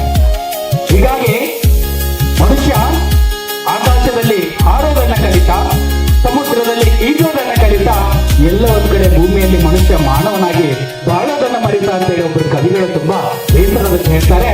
ಈ ಗುರುಗಳನ್ನ ನೆನೆಸೋದ್ರಿಂದ, ಗುರುವನ್ನ ಸ್ಮರಿಸಿಕೊಳ್ಳೋದ್ರಿಂದ ನಮಗೆ ಗುರುವಿನ ಕರುಣೆಯಿಂದ ನಾವು ಮನುಷ್ಯರಾಗಿ ಆದರ್ಶವನ್ನ ಬೆಳೆಸ್ಕೊಳ್ಳಿಕ್ಕೆ ಸಾಧ್ಯ ಆಗುತ್ತೆ ಅನ್ನೋದನ್ನ ನಾವು ತಿಳ್ಕೋಬಹುದು. ಹೀಗಾಗಿ ಗುರು ಪರಂಪರೆ ಬಗ್ಗೆ ನಾವು ಸಾಕಷ್ಟು ಮಾತನಾಡಬಹುದು. ಆದ್ರೆ ಸಮಯದ ಮಿತಿ ಇರೋದ್ರಿಂದ ಆ ಸಂಘಟಕರ ಒಂದು ಸಮಯಕ್ಕೂ ಕೂಡ ನಾವು ಬೆಲೆ ಕೊಡಬೇಕಾಗತ್ತೆ. ನಾವು ಸಮಯವನ್ನ ಗೌರವಿಸಬೇಕಾಗತ್ತೆ. ಆತ್ಮೀಯರೇ, ಇವತ್ತು ಗುರುವನ್ನ ನಾವು ಸ್ಮರಿಸ್ಕೊಳ್ಳೋಣ. ನಿಮ್ಮ ಸಂಕಲ್ಪಗಳು ಈಡೇರ್ತಾವು, ನಿಮ್ಮ ಕನಸುಗಳು ಈಡೇರ್ತಾವು. ಹೀಗಾಗಿ ಇಂಥ ಪೂಜ್ಯರ ಒಂದು ಸಮ್ಮುಖದಲ್ಲಿ ಒಂದು 4 ಮಾತುಗಳನ್ನ ನಾನು ಗುರುವಿನ ಬಗ್ಗೆ ಹೇಳಿಕೆ ಅವಕಾಶ ಸಿಕ್ಕಿರೋದೇ ನನ್ನ ಒಂದು ಪಾಲಿನ ಒಂದು ಪುಣ್ಯ ಅಂತ ಹೇಳಿ ನಾನು ಭಾವಿಸ್ತಾ ಇದ್ದೇನೆ. ನಾನು ಕೂಡ ಸಿದ್ಧಗಂಗಾ ಮಠದಲ್ಲಿ ಕಲಿತಂತ ವಿದ್ಯಾರ್ಥಿ, ಹಾಸ್ಟೆಲ್ನಲ್ಲಿ ಓದಿದಂತ ವಿದ್ಯಾರ್ಥಿ, ಗುರು ಪರಂಪರೆಯಲ್ಲಿ ಬೆಳೆದಂತ ವಿದ್ಯಾರ್ಥಿ, ಇಂಥ ಗುರುಗಳ ಸತ್ಸಂಗದಲ್ಲಿ ಬೆಳೆದಂತ ವಿದ್ಯಾರ್ಥಿ. ಹೀಗಾಗಿ ನನ್ನ ಸಮಯದ ಮಿತಿ ತುಂಬಾ ಮೀರಿತು. ಆದರೂ ಕೂಡ ನನ್ನ ಮಾತುಗಳನ್ನ ಒಂದಿಷ್ಟು ಆಸಕ್ತಿಯಿಂದ ಕೇಳಿದಂತ, ಒಂದಿಷ್ಟು ಮಾತನಾಡಲಿಕ್ಕೆ ನನಗೆ ಇಲ್ಲಿ ಅವಕಾಶಗಳನ್ನ ಕಲ್ಪಿಸಿದಂತ ಗುರುವರಿಗೆ ನನ್ನ ಪ್ರಣಾಮಗಳನ್ನ ಸಲ್ಲಿಸ್ತಾ ನನ್ನ ನಮಸ್ಕಾರಗಳನ್ನ ಸಲ್ಲಿಸ್ತೀನಿ. ಈ ಒಂದು ಅವಕಾಶವನ್ನ ನನಗೆ ಒದಗಿಸಿಕೊಟ್ಟಂತ ಸಿಂದಗಿ ಸರ್ ಇದ್ದಾರೆ, ಇವರ ಅಣ್ಣಂದಿರು ರೇವಣ್ ಸಿದ್ದಪ್ಪ ಸರ್ ಇದ್ದಾರೆ. ಈ ಗುರು ಮಠದ ಜೊತೆಗೆ ಅವಿನಾವ ಭಾವ ಸಂಬಂಧವನ್ನ ಹೊಂದಿದವರು. ಒಂದು ಮಾತನ್ನ ನಾನು ಹೇಳಿ ಮಾತನ್ನು ಮುಗಿಸ್ತೀನಿ. ಸಿಂದಗಿ ಸರ್ ಇವರು ನಮ್ಮ ಶಿಕ್ಷಣ ಇಲಾಖೆಯಲ್ಲಿ ಡಿಡಿಪಿ ಆಗಿ ನಿವೃತ್ತಿಯನ್ನು ಹೊಂದಿರತಕ್ಕಂಥವ್ರು, ಡಿಡಿಪಿ ಆಗಿ ನಿವೃತ್ತಿಯನ್ನ ಹೊಂದಿರತಕ್ಕಂಥ ವ್ಯಕ್ತಿಗಳು. ಅಧಿಕಾರಿ ಆದ್ರೂ ಕೂಡ ಸ್ವಲ್ಪನೂ ಅಹಂ ಇಲ್ಲದೆ ಬಹಳ ಅತ್ಯುತ್ತಮವಾಗಿ ಆಡಳಿತವನ್ನ ನಡೆಸಿ ಶಿಷ್ಯಂದಿರ ಗುರುಗಳ ಅನೇಕರ ಪ್ರೀತಿಗೆ ಪಾತ್ರರಾದಂಥವರು. ಅಧಿಕಾರಿ ಆದ್ರೂ ಕೂಡ ಮಠದ ಜೊತೆ ಅವಿನಾವ ಭಾವ ಸಂಬಂಧವನ್ನ ಹೊಂದಿ ಈ ಗುರುಗೋಡಿನ ಬಗ್ಗೆ, ಊರಿನ ಬಗ್ಗೆ ಬಹಳ ಹೆಮ್ಮೆಯನ್ನು ಹೊಂದಿರತಕ್ಕಂಥ ವ್ಯಕ್ತಿ. ಅಂತ ಅಧಿಕಾರಿಗಳ ಬಗ್ಗೆ ಒಂದು ದೃಷ್ಟಾಂತ ಹೇಳಿ ನನ್ನ ಮಾತನ್ನ ಹೇಳ್ತೀನಿ. ಒಂದ್ ಶಾಲೆಯಲ್ಲಿ ಮಕ್ಕಳು ಇರ್ತಾರಂತೆ, ಗುರುನೇ ಶ್ರೇಷ್ಠ ಅಂತೇಳಿ ಆ ಮಕ್ಕಳು ತಿಳ್ಕೊಂಡ್ಬಿಟ್ಟಿರ್ತಾರಂತೆ. ಆ ಶಾಲೆಗೆ ಒಬ್ಬ CRP ಬಂದ್ಬಿಡ್ತಾರಂತೆ. CRP ಬರೋಣ, ಪ್ರೈಮರಿ ಮೆಟ್ರೋ CRP ಬಂದ್ರು, ಬನ್ನಿ ಸರ್ ಅಂತೇಳಿ ತನ್ನ ಕುರ್ಚಿಯನ್ನು ಬಿಟ್ಟು ಆ CRP ಬಿಟ್ಕೊಟ್ಬಿಡ್ತಾರಂತೆ. CRP ಬಿಟ್ಕೊಡ ತಕ್ಷಣ ಆ ಮಕ್ಕಳಿಗೆ ಆಶ್ಚರ್ಯ ಆಗ್ಬಿಡುತ್ತೆ. ನಮ್ಮ ಗುರುನೇ ನಾವು ತುಂಬಾ ಶ್ರೇಷ್ಠ, ಅವರೇ ಬಹಳ ದೊಡ್ಡ ವ್ಯಕ್ತಿ ಅಂದ್ಕೊಂಡು ಯಾರೋ ಒಬ್ಬರು ವ್ಯಕ್ತಿ ಬಂದ್ರು ಬಿಟ್ಕೊಟ್ರು ಅಂತೇಳಿ. ಆಮೇಲೆ BRP ಬಂದ್ಬಿಡ್ತಾರಂತೆ. BRP ಬರೋಣ, CRP ಕೇಳ್ಕೊಟ್ಟು ಬನ್ನಿ ಸರ್ ಅಂತ ಅವನನ್ನ ಬಿಟ್ಕೊಟ್ಬಿಡ್ತಾರೆ. ಆಮೇಲೆ BRP ಕೋಆರ್ಡಿನೇಟರ್ ಬಂದ್ಬಿಡ್ತಾರಂತೆ. ಸಾಹೇಬ್ರು ಅಂತ ಅವ್ರಿಬ್ರು ಬುಕ್ಕನ್ ಇರ್ತಾರಂತೆ, ಅವ್ರಿಗೆ ಚೆಕ್ ಬಿಟ್ಕೊಡ್ತಾರಂತೆ. ಆಮೇಲೆ BO ಬಂದ್ಬಿಡ್ತಾರಂತೆ, ಕ್ಷೇತ್ರ ಶಿಕ್ಷಣ ಅಂತ. ನಮ್ಮ ತಾಲೂಕು ಅಧಿಕಾರಿಗಳು ಬಂದ್ರಂತೆ, ಅವ್ರ ಪಕ್ಕ ನಿಂತ್ಕೊಂಡು ಅವರು ನಿಂತ್ಕೊಂಡ್ಬಿಡ್ತಾರೆ. ಆಮೇಲೆ ನೆಕ್ಸ್ಟ್ DDP ಅವರು ಬಂದ್ಬಿಡ್ತಾರಂತೆ, ಜಿಲ್ಲಾ ನಮ್ಮ ಉಪನಿರ್ದೇಶಕ. ಅವರು ಬರೋದು ಉಳಿದವರು ಎಲ್ಲರೂ ಕೂಡ ನಿಂತ್ಕೊಂಡು ಅವ್ರು ಕೈ ನಿಂತಾರಂತೆ. ಮಿನಿಸ್ಟರ್ ಕಾರ್ಯಕ್ರಮ ಇದೆ, ಬೇಗ ರೆಡಿ ಮಾಡೋಣ ಬೇರೆ ಅಂತ ಎಲ್ಲ ಹೋದಾಗ ಶಿಕ್ಷಣ ಮಂತ್ರಿಗಳು ಬರ್ತಾರಂತೆ. ಶಿಕ್ಷಣ ಮಂತ್ರಿ ಬಂದಾಗ ಎಲ್ಲರೂ ಅವರಿಂದ ಓಡಾಡ್ತಾರಂತೆ. ಕೊನೆಗೆ ಆ ಶಿಕ್ಷಣ ಮಂತ್ರಿಗಳು ಆ ಕಾರ್ಯಕ್ರಮವನ್ನು ಯಾವುದೋ ದಾರಿಯಲ್ಲಿ ಹುಡ್ಕೊಂಡು ಹೋಗಿ ಒಂದು ಗುಡಿಸಿನಲ್ಲಿರ್ತಕ್ಕಂಥ ಒಬ್ಬ ವ್ಯಕ್ತಿಗೆ ಹೋಗಿ ಪಾದಕ್ಕೆ ನಮಸ್ಕಾರ ಮಾಡ್ತಾರಂತೆ. ಆ ಶಿಕ್ಷಣ ಮಂತ್ರಿಯ ಗುರುವಾಗಿರ್ತಾರೆ. ಅವಾಗಲೂ ಕೂಡ ಎಂತ ಉನ್ನತ ಸ್ಥಾನಕ್ಕೆ ಇರಲಿ, ಗುರುನೇ ನಮ್ಮ ಆದರ್ಶ ಆಗ್ತಾರೆ, ಗುರುನೇ ಶ್ರೇಷ್ಠವೆಂತಾರೆ. ಗುರುವನ್ನ ಮೀರಿಸ್ತಕ್ಕಂಥ ವ್ಯಕ್ತಿ ಈ ಪ್ರಪಂಚದಲ್ಲೇ ಇಲ್ಲ. ಹುಟ್ಟಿದ ತಂದೆ ತಾಯಿಯನ್ನ ನಮಗೆ ಬದುಕು ಕಲಿಸಿಕೊಟ್ಟ ಗುರುವನ್ನ ನೆನೆಸೋಣ ಅಂತ ಹೇಳ್ತಾ ನನ್ನ ಮಾತುಗಳಿಗೆ ವಿರಾಮ ನೀಡ್ತಾ ಇದ್ದೇನೆ. ಅವಕಾಶಕ್ಕಾಗಿ ಧನ್ಯವಾದ. ಅಖಿಲ ಭಾರತ ಕನ್ನಡ ಸಾಹಿತ್ಯ ಪರಿಷತ್ತಿನ ಅಧ್ಯಕ್ಷರಾದಂಥ ಶ್ರೀ ಅರವಿ ಬಸವನಗೌಡರು ಗಣಿಕಾಳು ಇವರು ಸಹ ಈ ಕಾರ್ಯಕ್ರಮಕ್ಕೆ ಆಗಮಿಸಿರ್ತಾರೆ. ಅವರನ್ನು ಅತ್ಯಂತ ಆತ್ಮೀಯವಾಗಿ ಸ್ವಾಗತವನ್ನು ಮಾಡ್ತಾ ಇದ್ದೇನೆ. ಅದೇ ರೀತಿಯಾಗಿ ಅಖಿಲ ಭಾರತ ಕನ್ನಡ ಸಾಹಿತ್ಯ ಪರಿಷತ್ತಿನ ತಾಲೂಕು ಅಧ್ಯಕ್ಷರಾಗಿರ್ತಕ್ಕಂಥ ಶ್ರೀ ನಾಗರಾಜ್ ಮುಸುತಿ ಸರ್ ಅವರು ಸಹ ಈ ಕಾರ್ಯಕ್ರಮಕ್ಕೆ ಆಗಮಿಸಿರ್ತಾರೆ. ಕನ್ನಡ ಸಾಹಿತ್ಯ ಪರಿಷತ್ತಿನ ತಾಲೂಕು ಅಧ್ಯಕ್ಷರಾಗಿರ್ತಕ್ಕಂಥ ಮುಸುತಿ ಸಾಹೇಬರು ಈ ಕಾರ್ಯಕ್ರಮಕ್ಕೆ ಆಗಮಿಸಿರ್ತಾರೆ. ಅವರನ್ನು ಸಹ ನಾನು ಈ ಕಾರ್ಯಕ್ರಮಕ್ಕೆ ಅತ್ಯಂತ ಆತ್ಮೀಯವಾಗಿ ಸ್ವಾಗತವನ್ನು ಮಾಡ್ತಾ ಇದ್ದೇನೆ. ಉಪನ್ಯಾಸ ಯಾಕಾದ್ರೂ ಮುಗಿತು ಅಂತ ನನಗೆ ನಿಜಕ್ಕೂ ಹೇಳ್ತೀನಿ. ಉಪನ್ಯಾಸ ಹೇಗಿತ್ತು ಅಂದ್ರೆ ಧಾರವಾಡ ಬೇಡಾದಷ್ಟೇ ಖುಷಿಯಾಗಿತ್ತು, ಬೇಡಾದಷ್ಟೇ ಸ್ವಾದಿಷ್ಟಮಯವಾಗಿತ್ತು. ಉಪನ್ಯಾಸ ಹೇಗಿತ್ತು ಅಂತಂದ್ರೆ ಧಾರವಾಡ ಬೇಡಾದಷ್ಟೇ ರಸಭರಿತವಾಗಿತ್ತು. ಇಂಥ ಒಂದು ಉಪನ್ಯಾಸ ನಾವು ಯಾವತ್ತೂ ಕೇಳಿದ್ದಿಲ್ಲ. ವಿಶೇಷವಾಗಿ ಗುರುಪೂರ್ಣಿಮೆಯ ಅಂಗವಾಗಿ ದೂರ ಧಾರವಾಡದಿಂದ ಆಗಮಿಸಿದಂತ ಶ್ರೀ ರಂಗನಾಥ್ ಎನ್ ವಾಲ್ಮೀಕಿ ಸರ್ ಅವರಿಗೆ ವಿಶೇಷವಾದ ಧನ್ಯವಾದಗಳನ್ನು ನಾನು ಅರ್ಪಿಸ್ತಾ ಇದ್ದೇನೆ. ಅವರು ಗುರುಪೂರ್ಣಿಮೆ ಗುರು ಅಂದ್ರೆ ಏನು, ಗುರುಪೂರ್ಣಿಮೆಯ ಮಹತ್ವ ಏನು, ಗುರುಪೂರ್ಣಿಮೆ ಈ ಜಗತ್ತಿನಲ್ಲಿ ಯಾವತ್ತು ಪ್ರಾರಂಭ ಆಯಿತು ಅನ್ನೋದನ್ನ ಅನೇಕ ವಾಕ್ಯಗಳ ಮುಖಾಂತರ ವೇದವ್ಯಾಸರ ಜನಿಸಿದ ಪುಣ್ಯದಿನ ಈ ಗುರುಪೂರ್ಣಿಮೆ, ಶಿಷ್ಯರಿಗೆ ಬೋಧನೆ ಮಾಡಿರ್ತಕ್ಕಂಥ ಪುಣ್ಯದಿನ ಈ ಗುರುಪೂರ್ಣಿಮೆ, ವಿದ್ಯೆ ಕಲಿಸಿದ ಗುರುಗಳಿಗೆ ಧನ್ಯವಾದವನ್ನು ತಿಳಿಸ್ತಕ್ಕಂಥ ದಿನವೇ ಈ ಗುರುಪೂರ್ಣಿಮೆ. ಹಾಗೂ ಗುರು ಶಿಷ್ಯರ ಪರಂಪರೆ ಬಹಳ ಶ್ರೇಷ್ಠವಾದ ದಿನ ಅಂತ ಹೇಳುವ ದಿನವೇ ಈ ಗುರುಪೂರ್ಣಿಮೆ. ಹಾಗೆ ಕೇವಲ ಗುರು ಅಂದರೆ ವಿದ್ಯೆ ಕಲಿಸಿದ ಗುರು ಒಂದೇ ಗುರುವಲ್ಲ, ದ್ರೋಣಾಚಾರ್ಯರು ಗುರುಗಳೇ, ಸಿದ್ದೇಶ್ವರ ಸ್ವಾಮಿಗಳು ಗುರುಗಳೇ, ಶಿವಕುಮಾರ ಸ್ವಾಮಿಗಳು ಗುರುಗಳೇ, ಆದಿಕೃಷ್ಣ ಪೀಠದ ಗುರುಗಳೇ, ಹಾನಗಲ್ ಕುಮಾರಸ್ವಾಮಿಗಳು ಗುರುಗಳೇ, ಪುತ್ತೂರು ಮಠದ ಜಗದ್ಗುರು ಪುತ್ತೂರೇಶ್ವರರು ಗುರುಗಳೇ. ಗುರು ಅಂದ್ರೆ ಶಕ್ತಿ, ಗುರು ಅಂದ್ರೆ ಯುಕ್ತಿ, ಗುರು ಅಂದ್ರೆ ಮುಕ್ತಿ, ಗುರು ಅಂದ್ರೆ ಜ್ಯೋತಿ ಸ್ವರೂಪ. ಜ್ಯೋತಿಯ ಕೆಲಸ ಏನು? ತನ್ನ ಮೈಯನ್ನು ತಾರೆ ಸುತ್ತಕೊಂಡು ಸುತ್ತಮುತ್ತಲ ಪ್ರದೇಶವನ್ನ ಅಂಧಕಾರವನ್ನು ತೊಡೆದು ಹಾಕಿ ಸುತ್ತಮುತ್ತಲ ಪ್ರದೇಶವನ್ನ ಒಂದು ಪ್ರಕಾಶಮಯವಾಗಿರ್ತಕ್ಕಂಥ ಕೆಲಸವನ್ನು ಮಾಡ್ತದೆ. ಅದೇ ರೀತಿಯಾಗಿ ಸಮಾಜಕ್ಕೆ ಬದಲಾವಣೆಯ ಸಂದೇಶವನ್ನು ಕೊಡುವವರೇ ಈ ಗುರು. ಹಾಗೂ ಸ್ವಾರ್ಥವನ್ನು ಬದಲಿಟ್ಟು ನಮ್ಮನ್ನು ತಾವೇ ಸಮಾಜಕ್ಕೆ ಅರ್ಪಿಸಿಕೊಂಡವರೇ ಗುರು. ಅಷ್ಟೇ ಅಲ್ಲ, 12ನೇ ಶತಮಾನದ ಬಸವಣ್ಣ ಹೇಳಿದ ಒಂದು ಅದ್ಭುತ ಮಾತನ್ನ ತಾವು ಉಪನ್ಯಾಸದಲ್ಲಿ ಉಲ್ಲೇಖ ಮಾಡಿದ್ರು. ಏನಂತಂದ್ರೆ, ಗುರುವನ್ನು ನೋಡಿದಾಗ ನಾನು ಹೇಗಿರಬೇಕು ಅಂತಂದ್ರೆ ನನ್ನ ತಲೆ ಬಾಗಿರಬೇಕು, ಗುರುವನ್ನು ನೋಡಿದಾಗ ನನ್ನ ಕೈ ಹೇಗಿರಬೇಕು ಅಂತಂದ್ರೆ ಗುರುಗಳಿಗೆ ಕೈ ಮುಗಿದಿರಬೇಕು ಅಂತ ಒಂದು ಅದ್ಭುತವಾದ ಉದಾಹರಣೆಯನ್ನು ಕೊಟ್ಟು ನಮ್ಮೆಲ್ಲರನ್ನ ಮನಸ್ಸೋರಿಗೊಂಡ ಕೊನೆಗೆ ಇನ್ನೊಂದು ಮತ್ತೊಂದು ಮಾತು ಹೇಳಿದ್ರು. ಏನಂತಂದ್ರೆ, ಮನುಷ್ಯರಂತೆ ಬದುಕುವುದನ್ನ ಹೇಳಿಕೊಟ್ಟವರೇ ಗುರುಗಳು. ಇಂಥ ಅನೇಕ ಸಾಮಾಜಿಕ ಉದಾಹರಣೆಯನ್ನು ಕೊಡುವುದರ ಮುಖಾಂತರ, ಐತಿಹಾಸಿಕ ಉದಾಹರಣೆಯನ್ನು ಕೊಡುವುದರ ಮುಖಾಂತರ, ಪೌರಾಣಿಕ ಉದಾಹರಣೆಯನ್ನು ಕೊಡುವುದರ ಮುಖಾಂತರ ಗುರುಪೂರ್ಣಿಮೆಯ ಮಹತ್ವವನ್ನ ತಮ್ಮೆಲ್ಲ ಸುದೀರ್ಘವಾಗಿ, ಅತ್ಯಂತ ಕಾವ್ಯಾತ್ಮಕವಾಗಿ, ಸಾಹಿತ್ಯಾತ್ಮಕವಾಗಿ ತುಂಬಾ ಸೊಗಸಾಗಿ ಉಪನ್ಯಾಸವನ್ನು ನೀಡಿರ್ತಕ್ಕಂಥ ಶ್ರೀ ರಂಗನಾಥ್ ಎನ್ ವಾಲ್ಮೀಕಿ ಸರ್, ಶಿಕ್ಷಕರು ಹಾಗೂ ಲೇಖಕರು, ದೂರದ ಧಾರವಾಡದಿಂದ ಆಗಮಿಸಿದ್ದಕ್ಕಂತೂ ನಿಜಕ್ಕೂ ನಾವೆಲ್ಲರೂ ಧನ್ಯರು ಅಂತ ಹೇಳ್ತಾ, ನಾವೆಲ್ಲರೂ ಅವರಿಗೆ ಒಂದು ಜೋರಾದ ಚಪ್ಪಾಳೆ. ಒಂದು ನಿಮಿಷ, ಹೇಗಿರಬೇಕು ಚಪ್ಪಾಳೆ ಅಂತಂದ್ರೆ, ಧಾರವಾಡದಲ್ಲಿ ಇರ್ತಕ್ಕಂಥ ಅವರ ಮನೆಯ ಸದಸ್ಯರಿಗೂ ಕೇಳಬೇಕು ಅಂತ ಒಂದು ಜೋರಾದ ಚಪ್ಪಾಳೆಯನ್ನು ತರಬೇಕಾಗಿ ನಾನು ತಮ್ಮಲ್ಲಿ ಕೇಳಿಕೊಳ್ತಾ ಇದ್ದೇನೆ. ತುಂಬಾ ಧನ್ಯವಾದಗಳು ಸರ್. ಮತ್ತೊಮ್ಮೆ ಅವಕಾಶ ಸಿಕ್ಕಾಗ ತಮ್ಮನ್ನು ಮತ್ತೆ ಈ ಕಾರ್ಯಕ್ರಮಕ್ಕೆ ನಾವು ಆಹ್ವಾನ ಮಾಡ್ತೀವಿ ಅಂತ ಹೇಳ್ತಾ, ಮತ್ತೊಮ್ಮೆ ವಿಶೇಷವಾದ ಧನ್ಯವಾದಗಳು. ಜಗದ್ಗುರು ಪುತ್ತೂರೇಶ್ವರರ ಆಶೀರ್ವಾದ, ಹಾನಗಲ್ ಗುರುಕುಮಾರೇಶ್ವರರ ಆಶೀರ್ವಾದ, ಚಂದ್ರಬಸವ ಸ್ವಾಮಿಗಳ ಆಶೀರ್ವಾದ, ನಿರಂಜನ ಪ್ರಭು ಗುರುಗಳ ಆಶೀರ್ವಾದ ಅವರ ಮೇಲೆ ಹಾಗೂ ಅವರ ಮನೆತನದ ಎಲ್ಲ ಸದಸ್ಯರ ಮೇಲೆ ಸದಾಕಾಲ ಇರಲಿ. ಅವರ ಕೃಪಾಶೀರ್ವಾದ ಸದಾಕಾಲ ಅವರ ಮೇಲೆ ಇರಲಿ. ಹಾಗೂ ಸಕಲ ಆಯುರಾರೋಗ್ಯ ಅಷ್ಟೈಶ್ವರ್ಯನ ಕೊಟ್ಟು ಕರುಣಿಸಿ ಕಾಪಾಡಲಿ ಅಂತ ಹಾರೈಸುತ್ತಾ ಮತ್ತೊಮ್ಮೆ ಉಪನ್ಯಾಸಕರಿಗೆ ಧನ್ಯವಾದಗಳನ್ನು ತಿಳಿಸ್ತಾ ಇದ್ದೇನೆ. ಈಗ ಮುಂದಿನ ಸರದಿ ಈ ಕಾರ್ಯಕ್ರಮಕ್ಕೆ ಮುಖ್ಯ ಅತಿಥಿಗಳಾಗಿ ಆಗಮಿಸಿ ವೇದಿಕೆ ಮೇಲೆ ಆಸೀನರಾಗಿರುವ ಶ್ರೀ ಅಶೋಕ್ ಕುಮಾರ್ ಸಿಂದಗಿ ಇವ್ರ ಬಗ್ಗೆ ನಾವು ಒಂದೆರಡು ಮಾತು ಹೇಳ್ತೇನೆ.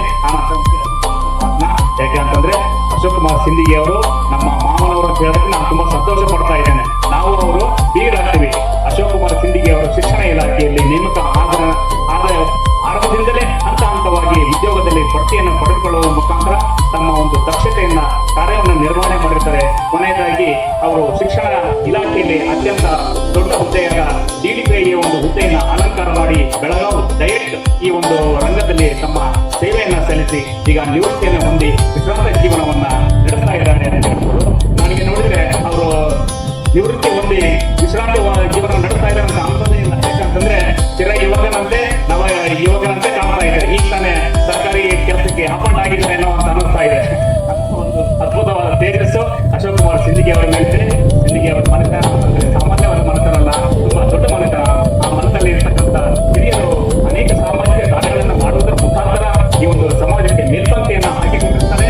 ಆ ಹಿರಿಯರು ನಡೆಸಿಕೊಂಡ ಹಾದಿಯಲ್ಲೇ ಅವರ ಮಕ್ಕಳು ಮೊಮ್ಮಕ್ಕಳು ಎಲ್ಲರೂ ತಮ್ಮ ಒಂದು ಸೇವೆಯನ್ನ ಈ ಸಮಾಜಕ್ಕೆ ಮುಡುಪಾಗಿ ಇಟ್ಟಿದ್ದಾರೆ ಅಂತ ಹೇಳೋದರಲ್ಲಿ ಯಾವುದೇ ಅತಿಶಯೋಕ್ತಿ ಇಲ್ಲ ಅಂತ ಹೇಳ್ತಾ, ಈಗ ಮುಖ್ಯ ಅತಿಥಿಗಳಾಗಿರ್ತಕ್ಕಂಥ ಶ್ರೀ ಅಶೋಕ್ ಕುಮಾರ್ ಸಿಂದಗಿ ಅವರು ವೇದಿಕೆಗೆ ಒಂದು ಕಾರ್ಯಕ್ರಮದ ಕುರಿತಾಗಿ ಒಂದೆರಡು ಮಾತುಗಳನ್ನು ಆಡಬೇಕಾಗಿ ನಾನು ವಿನಂತಿಯನ್ನು ಮಾಡ್ತಾ ಇದ್ದೇನೆ.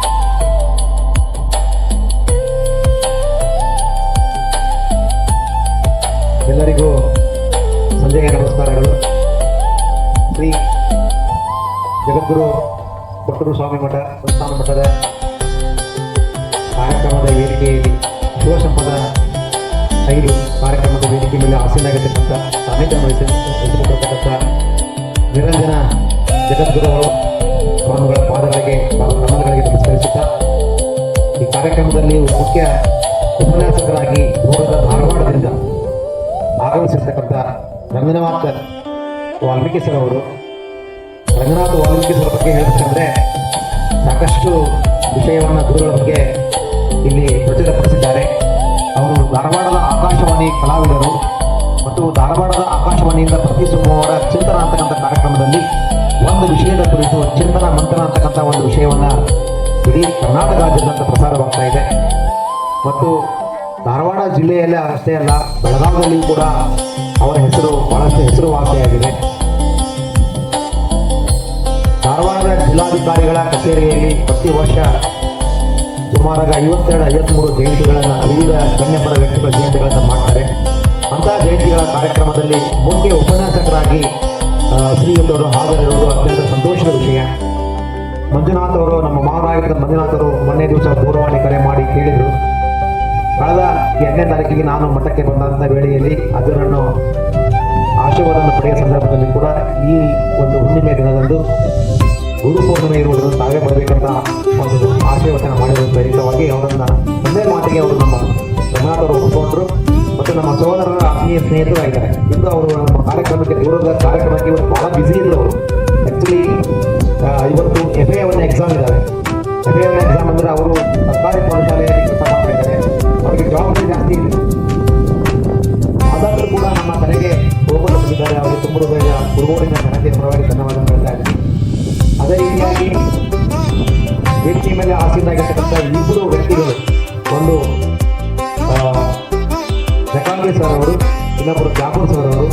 ಇವರಿಬ್ಬರು ಕೂಡ ಸರ್ಕಾರಿ ಶಾಲೆಯ ಪ್ರಾಥಮಿಕ ಶಾಲೆಯ ಶಿಕ್ಷಕರಾಗಿದ್ದರೂ ಕೂಡ ತಮ್ಮ ವೈಯಕ್ತಿಕ ವೇಳೆಯನ್ನು ಶನಿವಾರ ಮತ್ತು ಭಾನುವಾರದಲ್ಲಿರ್ತಕ್ಕಂಥ ವೈಯಕ್ತಿಕ ವೇಳೆಯನ್ನು ಮಕ್ಕಳಲ್ಲಿ ಸಂಸ್ಕಾರವನ್ನು ತಿಳಿಸಲಿಕ್ಕೆ ಇರ್ತಕ್ಕಂಥ ಹಲವಾರು ಸಾಕಷ್ಟು ಮೂವಿಗಳನ್ನು ಮಾಡ್ತಾ ಇದ್ದಾರೆ. ಅಂಥವರು ಇವತ್ತು ವ್ಯಕ್ತಿ ಮೇಲೆ ಆಸಕ್ತಿ ನಮಗೆ ಅತ್ಯಂತ ಖುಷಿಯನ್ನು ಕೊಟ್ಟಿದೆ. ಇವತ್ತು ಈ ದಿವಸ ಹುಣ್ಣಿಮೆಯ ದಿವಸ ಆಕಾಶದಲ್ಲಿ ಹುಣ್ಣಿಮೆ ಬೆಳದಿಂಗಳು ಚೆಲ್ಲಿದೆ ಮತ್ತು ಕತ್ತಲು ನಿವಾರಣೆ ಆಗಿದೆ. ಅದೇ ರೀತಿಯಾಗಿ ಕೂಡ ಕುರುಗೋಡಿನಲ್ಲಿ ಇಂದು ಕೊಟ್ಟೂಸಾಲ ಮಠದಲ್ಲಿ ಕೂಡ ಜಗದ್ಗುರು ವಾಣಿಯಿಂದ ಒಂದು ವಾಣಿ ನಡೀತಾ ಇದೆ. ಅದರಿಂದ ನಮ್ಮೆಲ್ಲರಿರ್ತಕ್ಕಂಥ ಅಜ್ಞಾನ ಕಳೆಯಲಿ ಅಂತ ಆಶಿಸ್ತಾ, ಈಗಾಗಲೇ ಸಮಯದ ಅಭಾವವಾಗಿದೆ ಮತ್ತು ನಮ್ಮ ಜಾಫರ್ ಸರ್ ಅವರು ಮತ್ತು ನಮ್ಮ ಸರ್ ಅವರು ಇನ್ನೂ 2 ಮೂವಿಗಳನ್ನು ತೋರಿಸಿದ್ದಾರೆ. ಆದ್ದರಿಂದ ದಯವಿಟ್ಟು ನನ್ನ ಭಾಷಣಕ್ಕೆ ನಾನು ವಿರಾಮವನ್ನು ಕೊಡ್ತಾ ಇಂಥ ಒಂದು ಪುಣ್ಯ ಕಾರ್ಯಕ್ರಮದಲ್ಲಿ ಮುಂದಿನ ಒಂದು ಕಾರ್ಯಕ್ರಮದಲ್ಲಿ ಭಾಗವಹಿಸಲಿಕ್ಕೆ ಅವಕಾಶ ಕೊಟ್ಟಿರ್ತಕ್ಕಂಥ ಕುರುಗೋಡಿನ ಎಲ್ಲ ಜನರಿಗೂ ತುಂಬ ಹೃದಯದ ಧನ್ಯವಾದಗಳನ್ನು ಹೇಳ್ತಾ, ಈ ಒಂದು ಶಿವಾನುಭವ ಸಂಪದ ಕಾರ್ಯಕ್ರಮ ನಿತ್ಯೋತ್ಸವವಾಗಲಿ. ನಾವು ಚಿಕ್ಕವರಿದ್ದಾಗ ಸುಮಾರು 20-25 ವರ್ಷಗಳ ಹಿಂದೆ ಚಿಕ್ಕವರಿದ್ದಾಗ ಕುರುಗೋಡಿನಲ್ಲಿ ಅತ್ಯಂತ ಶರಣ ಸಂಸ್ಕೃತಿ ಒಂದು ವಾತಾವರಣವಿತ್ತು. ವಾರದಲ್ಲಿ 2-3 ಬಾರಿ ಆದರೂ ಕೂಡ ಪುರಾಣ ಪ್ರವಚನ ನಡೀತಾ ಇದ್ದವು. ಅಂತಹ ಒಂದು ಸಂದರ್ಭದಲ್ಲಿ ತದನಂತರ ಈಗ ಇತ್ತೀಚೆಗೆ ಗುರುಗಳು ಬಂದ ನಂತರ ಇಂಥ ಒಂದು ಕುರುಗೋಡಿನಲ್ಲಿ ವಿಶಿಷ್ಟವಾಗಿರ್ತಕ್ಕಂಥ ಕಾರ್ಯಕ್ರಮ ನಡೀತಾ ಇರೋದು ಬಹಳಷ್ಟು ಖುಷಿ ವಿಚಾರವಾಗಿದೆ. ಈ ಕಾರ್ಯಕ್ರಮ ಇನ್ನಷ್ಟು ಎತ್ತರಕ್ಕೆ ಬೆಳೆಯಲಿ ಅಂತ ಆಶಿಸ್ತಾ, ವೇದಿಕೆ ಮೇಲೆ ಮಾತಾಡಲಿಕ್ಕೆ ಅವಕಾಶ ಕೊಟ್ಟಿರ್ತಕ್ಕಂಥ ಗುರುಗಳಿಗೆ ಶ್ರೇಷ್ಠ ನಮಸ್ಕಾರ ಸಲ್ಲಿಸುತ್ತಾ ಎಲ್ಲ ಗುರು ಹಿರಿಯರಿಗೆ ಕೂಡ ನಮಸ್ಕಾರಗಳು. ಜೈ ಹಿಂದ್, ಜೈ ಕರ್ನಾಟಕ.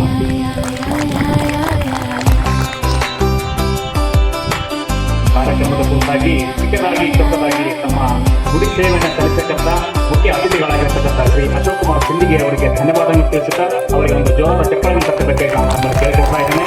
ಈಗ ನಂತರದಲ್ಲಿ ಮುಂದಿನ ಕಾರ್ಯಕ್ರಮ ವೇದಿಕೆ ಮೇಲೆ ಆಸೀನರಾಗಿರುವ ಗಣ್ಯರಿಗೆ ಪೂಜ್ಯ ಗುರುಗಳ ಅಮೃತ ಹಸ್ತದಿಂದ ಗೌರವ ಆಶೀರ್ವಾದ ಸಮರ್ಪಣೆ ಇರುತ್ತದೆ. ಕಾರ್ಯಕರ್ತರು ಈಗ ಉಪನ್ಯಾಸಕರಾಗಿ ಆಗಮಿಸಿರ್ತಕ್ಕಂಥ ಶ್ರೀ ರಂಗನಾಥ್ ಎಸ್ ವಾಲ್ಮೀಕಿ ಅವರಿಗೆ ಪೂಜ್ಯ ಗುರುಗಳ ಅಮೃತ ಹಸ್ತದಿಂದ ಗೌರವ ಆಶೀರ್ವಾದ.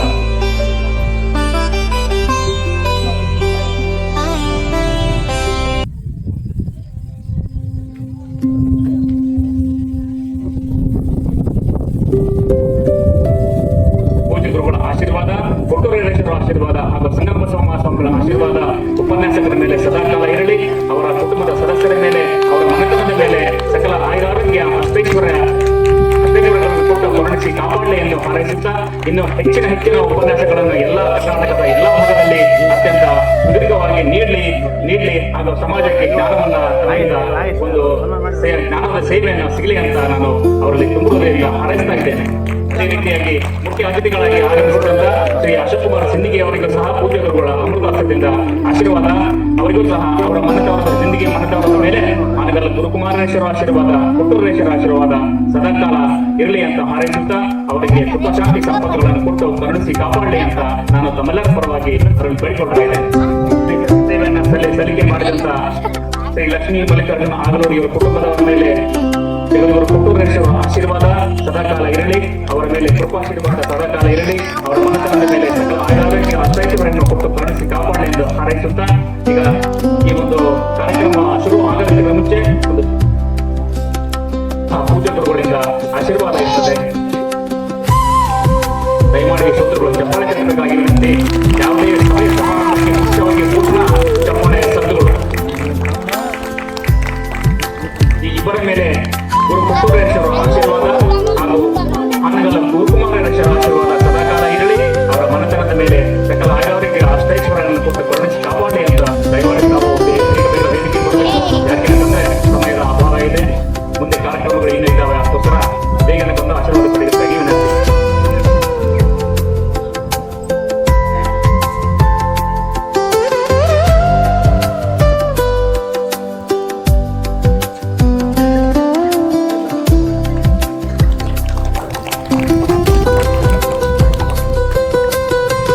ಗುರು ಅಂದ್ರೆ ಏನು, ಗುರು ಪೂರ್ಣಿಮೆಯ ಮಹತ್ವ ಏನು, ಇದರ ಬಗ್ಗೆ ಮಾತಾಡ್ತಾರೆ ಗಂಟೆಗಳೇ ಸಾಲೋದಿಲ್ಲ. ಜನಗೆ ಗುರು ಅಂತ ಹೇಳಿದ್ರೆ ಅತಿಶಕ್ತಿ ಏನಲ್ಲ. ಈಗ ಗುರು ಕೇವಲ ಭೂಮಿಯ ಮೇಲೆ ಇರ್ತಕ್ಕಂಥ ಮನುಷ್ಯರನ್ನು ಕಾಪಾಡುವುದಲ್ಲದೆ ಒಂದು ಅದೇ ರೀತಿಯಾಗಿ ಈ ಕಾರ್ಯಕ್ರಮಕ್ಕೆ ಯಾವುದೇ ಕಾರ್ಯಕ್ರಮ ಮಠದಲ್ಲಿ ನಡೀಲಿ ಅದರ ವರದಿಯನ್ನ ದಿನಪತ್ರಿಕೆಯಲ್ಲಿ ವಿಶೇಷವಾದ ವರದಿಯನ್ನು ಸಲ್ಲಿಕೆ ಮುಖಾಂತರ ಮಾಡುವುದರ ಮೂಲಕ ಈ ಕೈಮಠದ ಸದ್ಭಕ್ತರಾಗಿರ್ತಕ್ಕಂಥ ನಮ್ಮೆಲ್ಲರಿಗೂ ಆಪ್ತರಾಗಿರ್ತಕ್ಕಂಥ ಅವ್ರನ್ನ ನಾವು ಹಿರಿಯರಂತ ಕರೀಬೇಕು, ಯುವಕರಂತ ಕರೀಬೇಕು, ನನಗೆ ಗೊತ್ತಾಗ್ತಾ ಇಲ್ಲ. ಅವ್ರ ಹೆಸರು ಹೇಳ್ಬಿಡ್ತೇನೆ. ಚಾನಲ್ ಅಂಬರೀಶ್ ಅವರು ಅವಾಗಿಂದ ನನಗೆ ಕಲಿಬಿಟ್ಬಿಟ್ಟ, ನಾ ಒಂದು ಎರಡು ಮಾತಾಡ್ತೇನೆ ಅರ್ಧ ಗಂಟೆ ಮಾತಾಡ್ತೇನೆ ಅಂತ ಆಗಲ್ಲ ಅಂತ ಹೇಳ್ಬಿಟ್ಟೇನೆ. ಗುರುಗಳು ಸಹ ವಾರ್ನಿಂಗ್ ಕೊಟ್ಟಾರ, 2 ನಿಮಿಷ ನಿಮಗೆ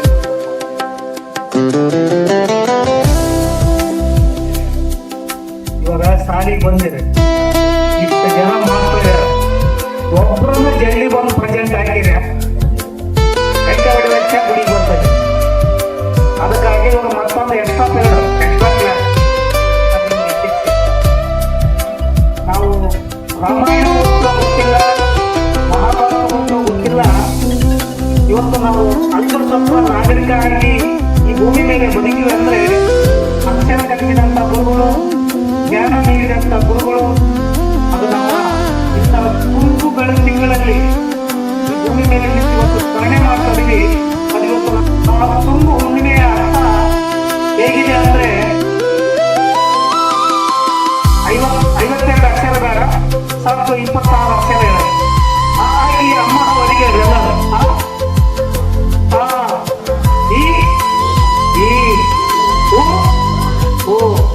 ನಾನೇ ಅಮ್ಮ ಅವರಿಗೆ ಕೊಡ್ತೀನಿ.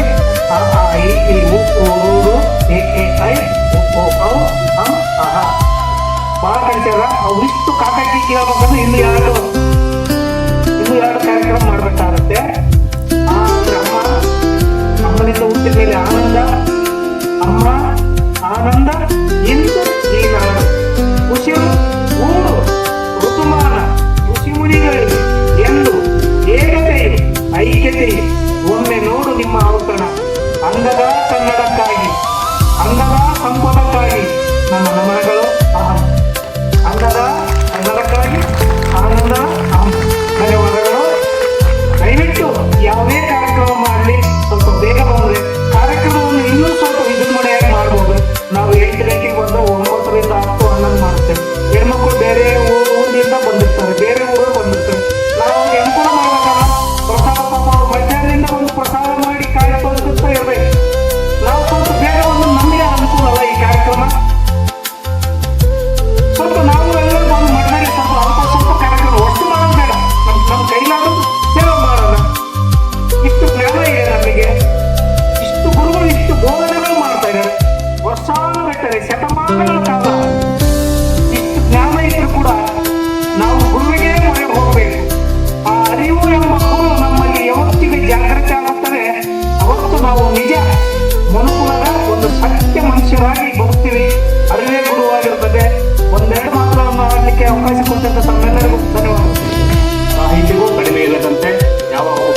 ಚೌಕದಾಗಿ ಮಾತನಾಡಿದಂತ ಶ್ರೀ ಚಾನಾಳ್ ಅಂಬರೀಶ್ ಅವರಿಗೆ ಧನ್ಯವಾದಗಳು.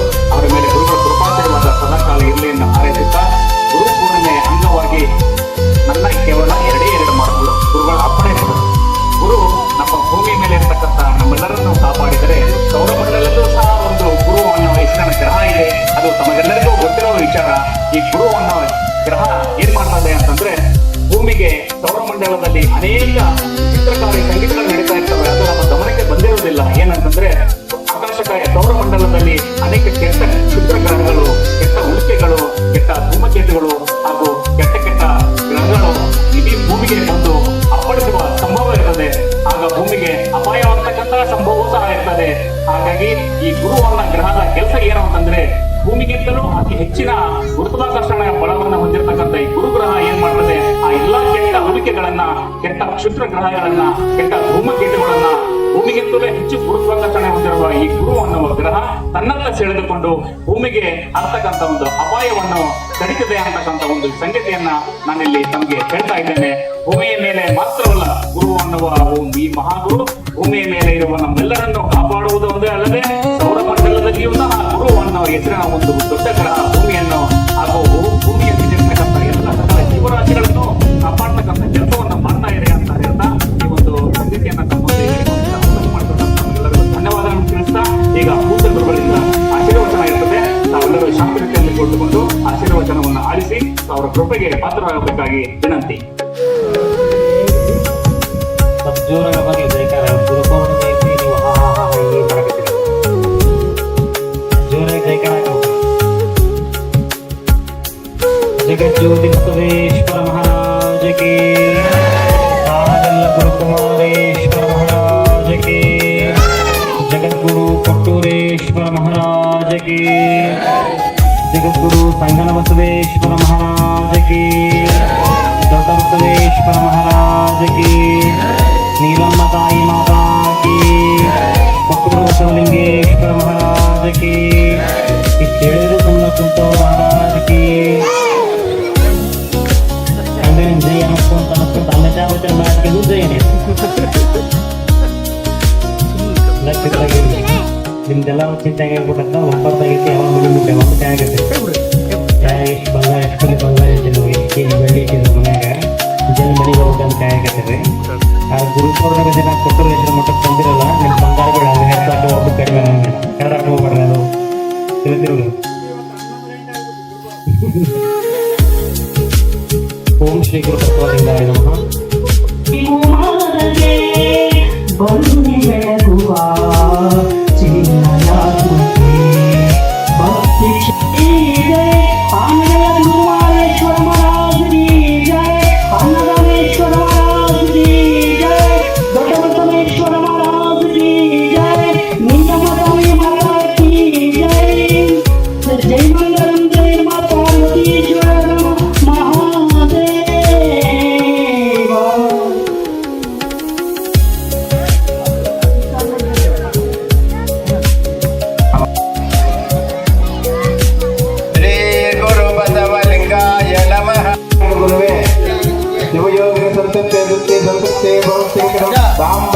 ಪಾರ್ವತೀಶ್ವರರ ಮಹಾದೇವ, ಜಯಾದೇವ ಪಾರ್ವತೀಶ್ವರರ ಮಹಾದೇವ, ಜಗದ್ಗುರು ಕೊಟ್ಟೂರೇಶ್ವರ ಮಹಾರಾಜಕ್ಕೆ, ಅನ್ನದಾನೇಶ್ವರ ಮಹಾರಾಜಕ್ಕೆ, ಪಾರ್ವತೀಶ್ವರರ ಮಹಾದೇವ.